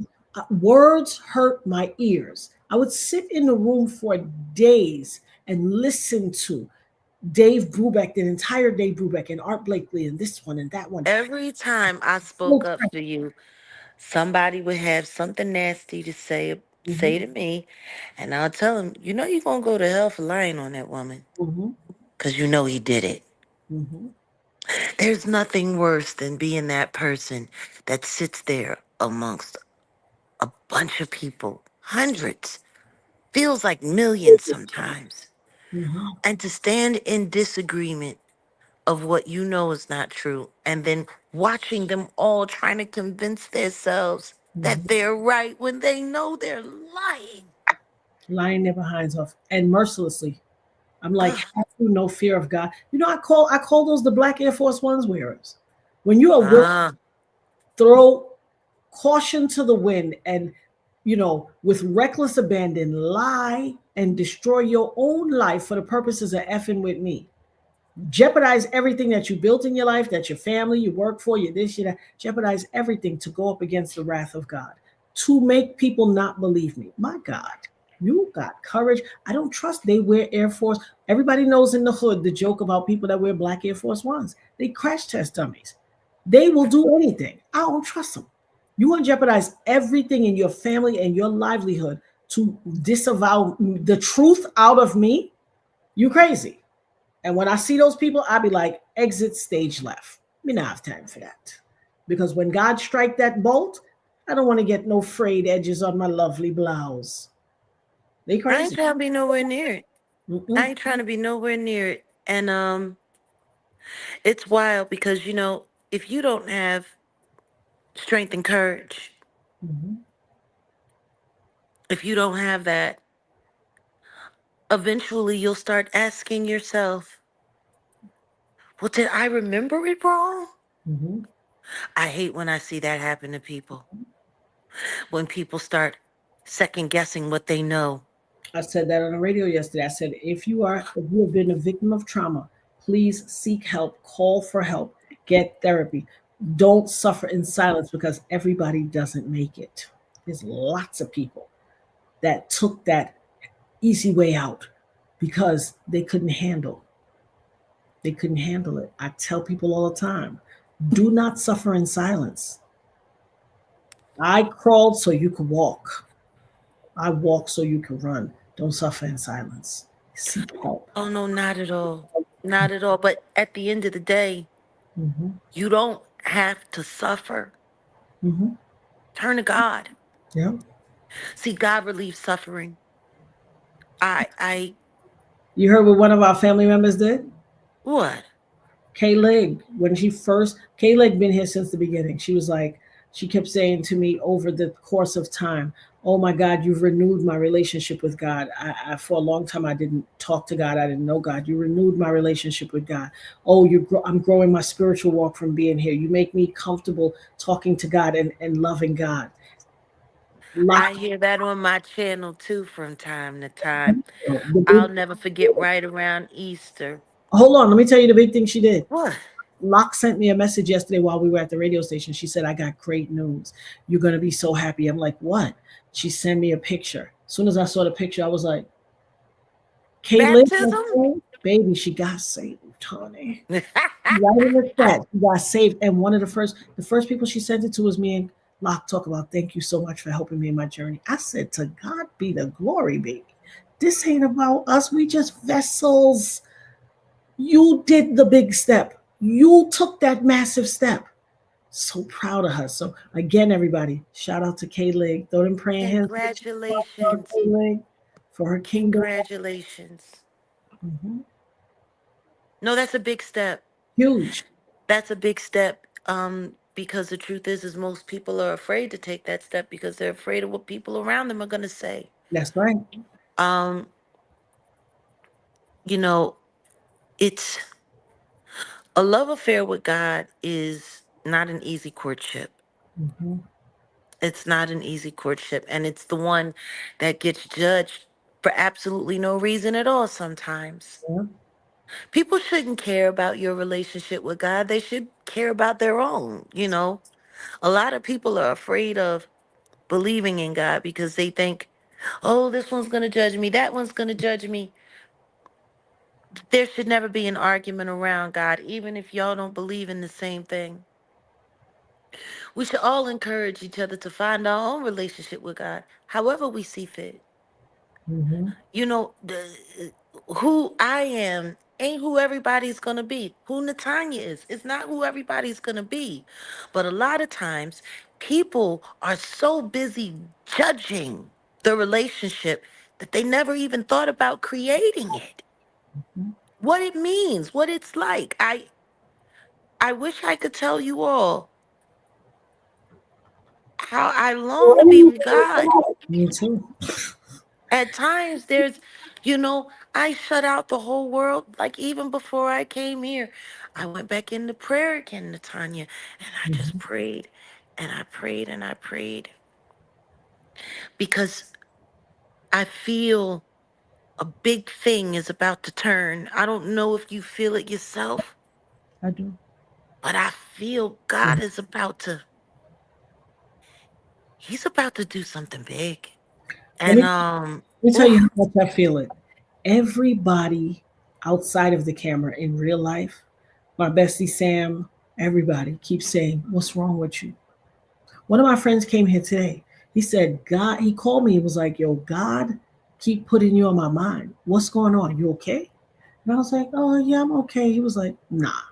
He said, "I'm working, but I'm gonna pass through." He passed through. He said, "Yo, what's going on? What's wrong with you?" I am in this, whenever God takes me, when I'm in this kind of realm where I can't put words to it in my private life, off this screen, when I cannot put words to it, so help me God. He hugged me. He gave me a big hug and said, and put his hand on my head like, he said, "You tired?" I said, tears just started rolling. I said, "I am tired." He said, "It's going to be okay. You're going to be all right." He said, "God kept putting you in putting your face in my head, putting you in my mind." And I said, "Let me go check on her." He said, "I'm glad I came. I'm glad I called you. I'm glad I came. You okay? You all right? I'm here. It's okay." hmm, I couldn't put words to it. You know me, and you've been on the phone the past few days. You know how I've been feeling and where I've been. listen You to me. know. And I've been there right with you. I'm right there with you. I the Hmm. the compelling. I don't know if anyone has ever experienced what it feels like to be compelled by the Spirit of God. It's like your mother grabbing you by your ear and dragging you across the room. And it sits on you, and I don't want to use the word heavy. It's weighty on you. Well, The it's just you can't presence escape it. there. It Mhm. cloaks you. Yeah. And that is exactly what I am walking through. It is weighty. It's easy to say heavy, but I don't want to use the word heavy. Because that's not real. Yeah, it's weighty. Its It's presence just is upon. all about you. I hmm, I Mhm. don't dare tell people the things that I see when I sleep anymore. And I don't dare tell anybody the things that I see when I'm sleep or dreams anymore. I won't disrespect what God puts in what he brings to me. I won't dare disrespect it by calling it a dream. Mm-mm. Babe, Because it's not. let me since you said that, let me tell you what happened to me 2 days ago. I What? woke up and I went to Nirvana. I was like, "Oh my God." She was like, "Mommy, what's wrong?" I said, "I had a dream." And you know the same dreams, you know what it is. It is that Uh-huh. genetic impartation into us. And I was like, I said, "Oh no, I don't want to say the person's name. She's my play aunt. I'm not gonna say her name up here." I said, Yeah. "Nirvana, I had a dream about blah blah blah." And she was like, "What happened? Did something happen?" I said, "In the dream, she was her she." So this family member has um, a condition that has deformed her body in certain ways, and because of illness, has deformed her body. And let me tell you something. This person, all my life, when my mother used to give me grief and we would fall out, I could go to her house 4 in the morning. She is the only person, like you said, God gave it to me because he knew I was the only person that could say something to this past. She's the only person that could call my mother and collect and gather my mother from top to bottom. You hear me? And my mother Mm-hmm. like, okay, and take it. Nobody could talk to my mother like that except for my play aunt. Nobody.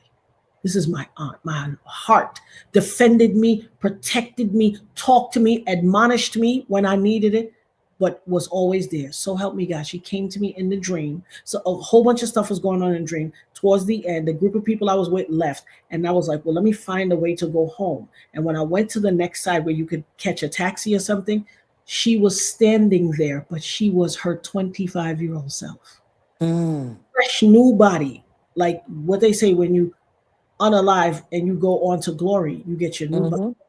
She was young, fresh, and green. All of the deformities and everything that happened to her were gone. And she didn't say, I called her name and she looked at me and she walked across the street and walked away and went and got into a cab. But guess what? She never stopped looking back at me. She just drove away. I jumped up. I said, oh, no, no. I was terrified. I said, I got to call grandma. I was so scared to call her because I didn't want to hear no bad news. And I was like, I got to call grandma and ask her to check on her. And Nirvana was like, oh my God. She was holding her mouth. She was like, Mommy, you think she's okay? I said, I'm telling you, I gotta call grandma. I called my mother. I text my mother instantly, and then I called her right after. I said, Mommy, check on blah, blah, blah. Is she okay? Have you talked to her? I didn't even know my mother was not in her where she lives. My mother was in New York. My mother's like, oh, I was with her last night. I said, is she okay? She was like, yeah, she's fine. I was like, really? You sure? She was like, yeah, we was having a ball, laughing and talking. How would God gave me this dream and my mother was with her the night before? You understand what I'm saying? And I'm telling you, it still didn't give me the comfort that I expected it to give me because it only told me, thank God they had the time to. I don't want to, where I'm from. Thank God they had this. And they gave me, what gave me peace was that she said, yeah, we was over there laughing, having a good time cutting up. And I said, I thank God she had the opportunity to do that. Yeah. And I'm still carrying angst in my bones. Her new self. I haven't seen her like that since I was a child. I was like, oh my God. All I can say is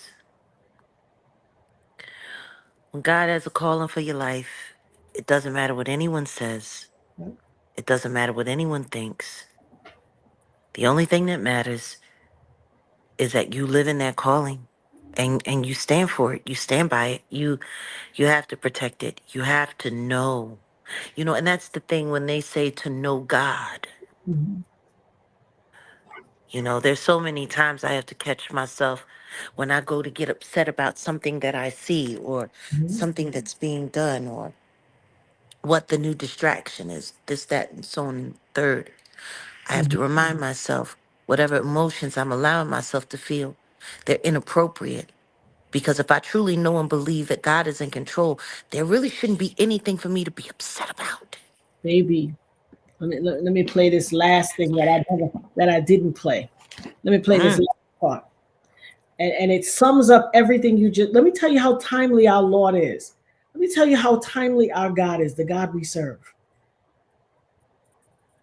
Is it this one? Okay. So this guy called up. This was the last caller. And he thought he was going to be the advocate for Puffy and them. Lord. Do you feel you were intentionally shot by Diddy, or you happened to be in the wrong place at the wrong time? So, Because what you're saying, I mean, that's the reason I think the prosecutors didn't call you for this case, because it sounded like you were in the wrong place at the wrong time, but now you're running this narrative that Diddy shot me and got away with it, yet his employees that have worked for him feel the same thing may happen to them. So that's a narrative that doesn't make any sense. It sounds like you were in the wrong place at the wrong time. And all businesses have insurance, because I've been in the club business for over 25 years. Did you ever sue Club New York Insurance Company? So I'm gonna stop it right there. Now, did his line of questioning make sense? He put 15 non sequiturs together. Did it make sense to anybody? Because it sounded like foolishness to me. But I'm gonna let him talk because he ain't got to agree with me. Listen to this is my response. First and foremost, let me tell you something. I'm a woman of God. There is no wrong place at any wrong time. If you believe in God, you know that this story has been written and it has all been ordained. Was I an innocent bystander? I believe so. But did he intentionally shoot someone in the club that night? Beyond a shadow of a doubt. I bet my entire life on it. So for you to say that I'm running a narrative, I happen to know in this world, a lot of people find it hard to criticize somebody when they still conduct that behavior themselves. And you sound like one of those. However, I I was an innocent bystander, but it doesn't make me any less a victim survivor. If you saved your money, worked really hard, finally bought yourself that Benz, and somebody accidentally slid across that red light and smashed into you, are you running a race trying to get insurance payoff, or are you getting your recompense? When you speak to a woman of God, speak like you know God, because I do. Thank you for your call. You want to know what's wild? He was so busy trying to minimize Yep. your testimony that he was willing to sit there and just talk a bunch of stupidity. Yeah, because everything he said was so disjointed. If he felt I'm done the second that I hear someone say the word narrative. I'm done. he said, I'm running a narrative. And he said his employees want to do the same thing too. What does that mean? I'm trying to understand what that his points were disjointed, and he truncated his own points trying to say so much and said nothing. I know. And people think that that's sounding smart. Listen, Some people think that they really being smart, but that's the thing. The second that you say the word narrative, what you're saying is you don't believe in anything, because someone giving testimony, firsthand. giving their personal testimony, exactly, firsthand witness testimony, is not a narrative. No. It's testimony. A narrative is what all of those weirdo YouTubers are doing at the courthouse every day. Those are narratives Yep. for a bunch of people that weren't even there, and half of them weren't even born. Listen, and think they know better. I keep telling them, baby, when I got shot, you had Similac on your nose. Who are you talking to? I be More importantly, bothering them.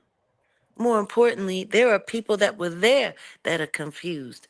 I don't even want to hear nothing coming from somebody that wasn't. Listen, But you were there. And that's the thing. It's always done to try to minimize. And this is what I tell people all the time. If it wasn't true, if it was so ridiculous, why did they work so hard and spend so much money to cover it up?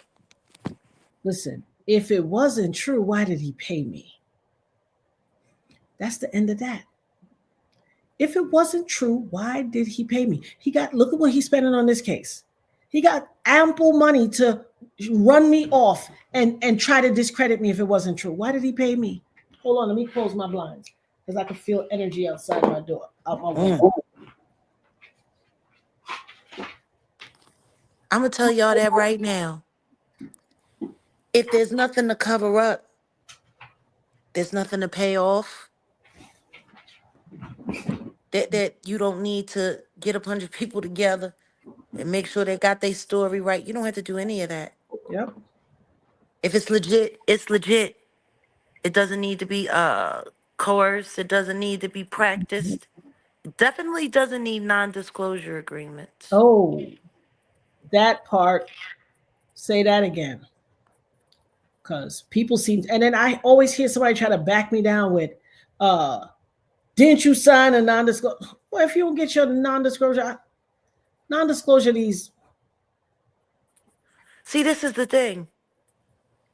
In order to obtain a settlement, most times you have to sign a non-disclosure agreement. No, I'm the one who asked for it. They never even asked for a non-disclosure. I said I want the confidentiality agreement, and I didn't want non-disclosure. I wanted confidentiality so that no one could discuss the amount that I got. And so they broke it. The club owner broke it 2 days after the settlement. Which is crazy, because they should have had to pay a penalty and they should have had to pay more. Absolutely. But like I said, I believe my attorneys were compromised. I believe that, and I've said it before. I believe my attorneys were compromised. Truly do. I mean, hey, Tory Lanez, I believe his lawyers were compromised too. And something has to be done. Perhaps we could get together and do a collective story on that too, because, I'm all for survivors of gun violence. My shots, survivors helping others through. But what I will not stand for under any circumstances is somebody not being completely and totally honest and letting innocent people suffer for things that they did not do. I cannot stand for that. I I can't know. stand for it. It bothers me. And if people swear that what they're saying is completely the truth, then open up all of the facts involving the case and let and subject it to public scrutiny. If you feel like there's nothing to hide, open it all up. Why is everything so secretive? Why is everything so secretive? There should be nothing to hide if you're telling the truth. Because here's the deal, the truth don't need equivocation. It is what it is. Somebody said, "Oh, you have a remarkable memory. Oh, you have great." Listen, baby, it's the truth. I ain't got to practice it. This shit is No, indelibly marked in my brain, that's it. literally and figuratively. I got a traumatic brain injury. I have scarring on the brain, seizure disorder, 9 bullet fragments in my face. You don't get no more indelibly marked in your body than that. How could I forget these bullet fragments? I have a massive chunk of bullet fragment right here that they couldn't remove this because it's on my optic nerve. It's huge. It's the biggest bullet fragment left in. Why you think I gotta wear these old Mr. Magoo things? The Magoo's been leaving me. Not Mr. Magoo, Mr. darling. Magoo, baby. Look at my when Mr. Magoo put on the glasses, look like fish bowls because of that bullet fragment. My face Listen to me. breaking Let's out. be grateful. Let's be grateful. Let's be grateful Oh, for all things. I share. I love my little. You see, I just style them up. You know, I love all of my little. I love the fact that you have no problem with picking at yourself. I'm No, the same way. yeah. But the thing is that's because we're very comfortable with who we are as Yeah, I'm people. so comfortable in my skin. I literally am so comfortable in my skin. Do you know I had a prophetic? I told you. I told you the other day. I think I told you when we were on the phone. I had a What? prophetic spiritual thing come and say a group of people that are in a similar industry to me had my name and were talking about me and even was talking about my teeth. I said, Uh, I probably maybe I was talking to Sam. I said, I don't care nothing about that. Listen, I have a bridge right here because I told y'all one of the fragments was over here. And it ended up a few years ago leaning on my nerve of my tooth. And it was so okay. bad, they had to I lost that tooth because they had to do a pulpectomy, which is to take all the nerve out of the tooth. And once they did that pulpectomy, the tooth was fragile and eventually it broke. And because when your teeth break, your teeth will shift. I did not want to remove the root of the tooth because I didn't want my teeth to shift.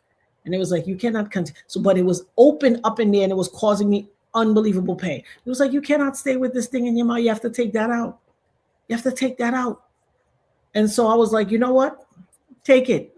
And so I had to open and I would not go public. I wouldn't go. I would have been on YouTube a long time ago. I'd probably be 4 million subscribers, but I would not come out and talk because I was subconscious about this thing. It took a good friend of mine to be like, yo, F that missing tooth. Go up there and talk. You got other people out there who's missing a tooth who need to hear what you got to say. He's like, you're brilliant. You're going to let all this good stuff God put in your brain go to waste because of a missing tooth?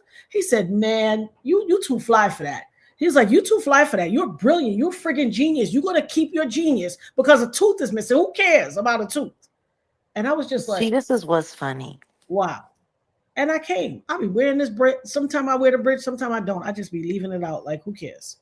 But Whatever my teeth look like in my mouth, mm-hmm, they in my mouth. man. Mm-hmm. This is my mouth. Yeah. Why are you worried about what's in my mouth? I'm concerned. Yeah. I'm not worried about what's in your mouth. Oh, hey. I ain't looking. I don't want to know about your gums. I don't want to know if you have gingivitis. I don't even want to know if they bleed when you floss. I don't want to know what toothpaste you use. Listen, I as don't want to. according to Jane Doe, we don't want to know if your gums is gray like Buffy's. Oh my goodness. She said, That's the other thing that is really ticking me off about people. For so many years, people said, oh, she's saying all of these terrible things. She's saying all of these horrible things. And now they're listening to the testimony. And it's so much worse no problem. than what I said. Nobody ever heard me sitting around talking about what I know people told me about that man's manhood. You can't find a clip of me saying anything salacious like that. And it's funny because for years I said, y'all sitting here getting all up in arms about what I'm saying. I ain't even saying nothing. And you ain't said 1/3 of what they said. No, And they no, but listen when to it I every said day. it, it was, oh my God, can you believe what she said? But they I ain't hang, say nothing. they sit online for hours and watch this stuff every day. I don't do that. I'll be like, Understand this. somebody ask me, oh, you saw what happened? I'm like, nah, I ain't watched nothing about it. Anybody, number one, I don't have to see what happened. I already know what's happening. I Hey, told them what was happening. hey, and they didn't want to hear it. They did And not. they didn't want to hear it. They didn't want to believe it. And Mhm. guess what? Now they all sitting there trying to find ways. But I want people to really think about this. These people are literally sitting there to gobble up all of the details so they can get online and gossip about it because that's what this is. It's not journalism. No, it's not. It's not news. It No. can't be news. I've been talking about it for years. Mhm. Actually, it's old. The only thing that is new are the very, very, very, very, very nasty and trifling and disgusting details. Mhm. Things that I didn't want to repeat because I don't like thinking about them.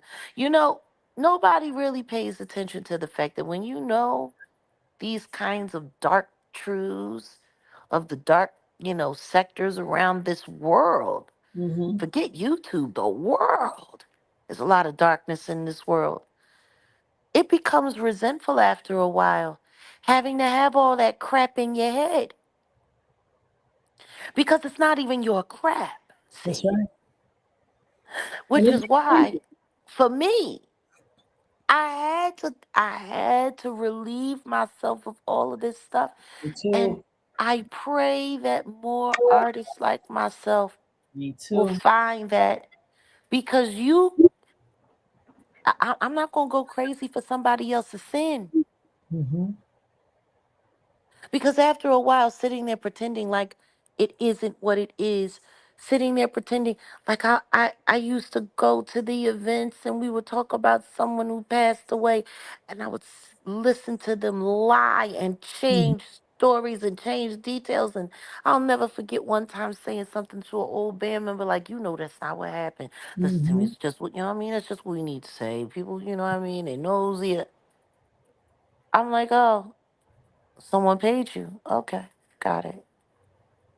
Yeah, They people pay try you to say what to they want you to say. They pay you not to tell the truth. They pay you, they move you around. They do all of this, they do all of that. What happens when they ain't got no more money to pay nobody no more? mm, mm, Then mm. what? That's right. Because a lot of these people are starting to lose money now. And that's really the problem with this trial, Yeah. with the truth of what happened to Natanya. Because her crime, the crime that was committed against her, there was a wealth of money that was built on that. Mhm. I Yes, don't think indeed. people are really taking that into Yeah. consideration Yeah. that the crime committed against you, there was a mountain of wealth that was built on that, Yes, on her indeed. blood. Yes, indeed. You said a It's it's mouthful. For sure. it's like they forget. No, because let's just be honest. If he was forced to actually go to jail for the crime he should have been charged with, for the crime that he actually committed, Mhm.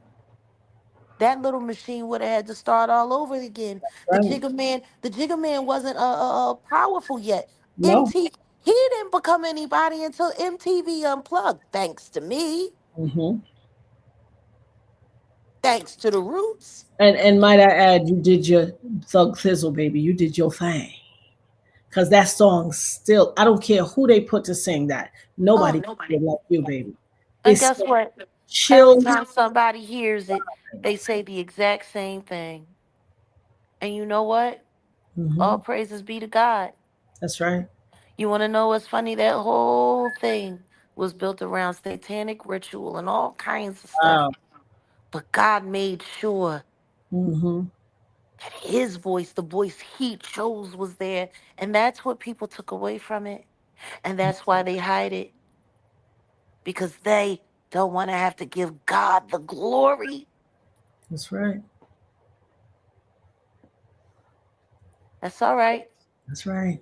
What you don't give willingly, God will come and collect. Oh wow. Look, look at what part of my friend she said. She said, my son asked me, Mom, I thought she was pew-pewed in the face. Why isn't her face messed up? And I told him because God was protecting her. Asheo, by the grace of God. Asheo.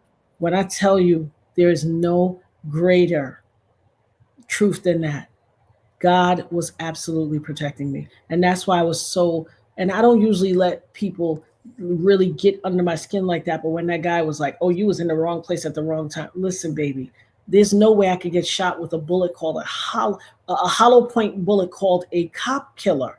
And I know. like this, I will be 55 in 2 days.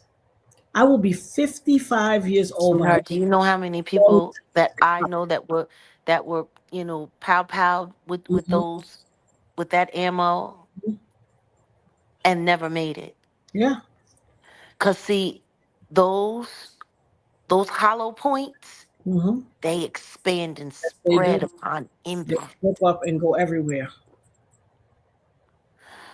They're meant to destroy people upon entry. The only way you survive with that is if God. But see, that's the way he works. You know, you gotta, when he chooses to use you as a miracle. That's right. And I'll tell you, I was, like I said, a bullet was aspirating to my lungs. I was choking and gagging and screaming. Puffy shot me because I thought I could feel the bullet. I thought I was going to die. So I wasn't going to let myself go out without nobody knowing who did this to me. I was screaming.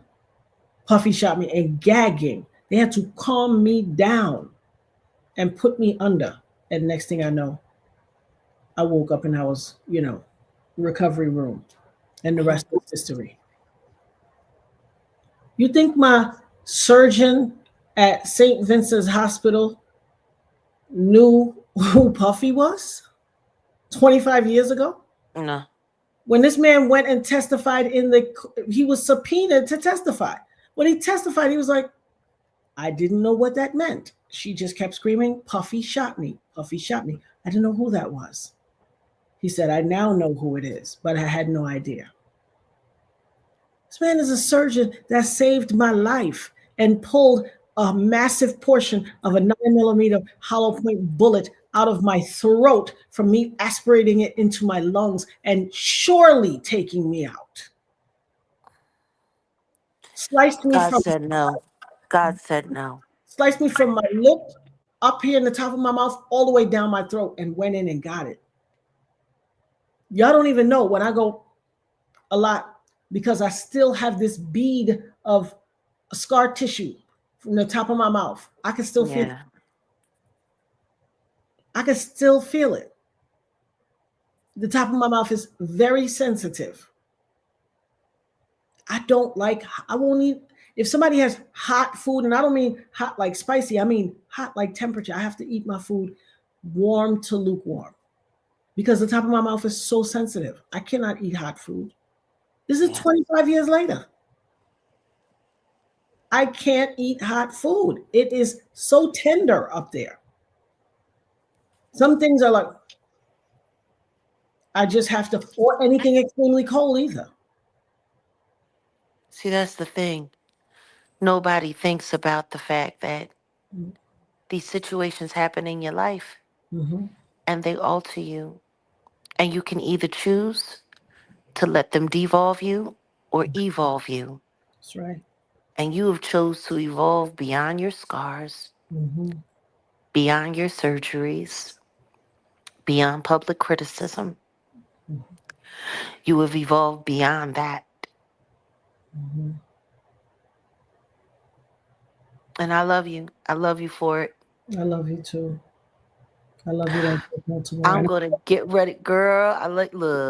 I love you like creme brulee. I love you like creme brulee. Now, listen, the countless people that used to try to email me and come in my chat, and I mean, they tried to barrage me with emails. You shouldn't trust Jag. You shouldn't be her friend. I said, I don't care who you are and what you say. I love Jag, and I don't care. And can't nobody make me not. I don't care. I told you. think? Who told me to stay They away from tried, you? honey. Yeah, they tried, honey. They tried their hardest to keep us apart. But what God ordains, who God bless, let no man curse. When This God is the thing. I don't trust nobody that comes to try to tell me anything ordains, right? about somebody they don't know That's right. that I know. That's See, right. that's the thing. When strangers start coming up to you Mhm. saying, "Oh, you shouldn't talk to that person. Oh, you shouldn't be around that person," the first thing a smart person is going to ask is, What's the objective? why? Why? The incomparable, my grandmother, the incomparable Vivian Emilia Mead, God rest her soul, always said, watch the news and the news carrier. What is their objective? Why they coming to tell you that? That's right. So, honey, when I say, I used to tell them, get from around here now. Kick rocks, barefoot. Nobody can tell me about Jag. And Nobody. nobody can't tell me about you. They can't tell me anything that I'll listen to because I know what God told me about you. I love you like there's no tomorrow. And I'm gonna tell you something. And you know this already, but I'm gonna say it because I'm willing to proclaim it loud and proud. I Mm-hmm. cherish and value our friendship, our sisterhood, and our conversations mean the world to me. The world Ditto. to me. And Ditto. keep fighting. You know, I ain't got to tell you keep fighting the good fights, is because that's how you're made. But I look forward to what we have planned and what we're about Oh, to. absolutely. I want all of you people in the Nerd Herd family, everyone here, everybody on the replay gang, my nosebleed people, my neurodivergence, and my people in the bushes, all of you. Jag and I are getting ready to join and do something, and I want you guys to be a part of it. Make sure when she posts it, when we put it out there, you all come and participate and be a part of it, because nothing is a greater weapon against the forces of evil and the enemy like the people of God crying aloud and sparing not and speaking truth to power. And we Yes. are going to continue to do so. So if you ride with that team, continue to ride with us. Yes. I always say y'all could have been anywhere in the world, but you chose to be here with us. We love you so much, and we will continue to be here to share God's graces with you, to speak this truth to power, and to love on you and receive your love back in return. Like I always say, no weapon formed against us shall prosper. Anybody that is not of our highest and best order and of God, rebuke you. I rebuke you back to the depths of hell from whence you came. You have no dominion here. You can't come up in here. So only those with pure heart, pure intentions, and pure wishes for our prosperity and our blessings and our benefit are welcome here. Everybody else, kick rocks with no sandals on. That part. You could have been anywhere in the world, but you chose to be here with us, and we love you. Tomorrow, please God, we shall return. Asheo. Always, Ashe, we love you, and we will see you guys soon. And we out.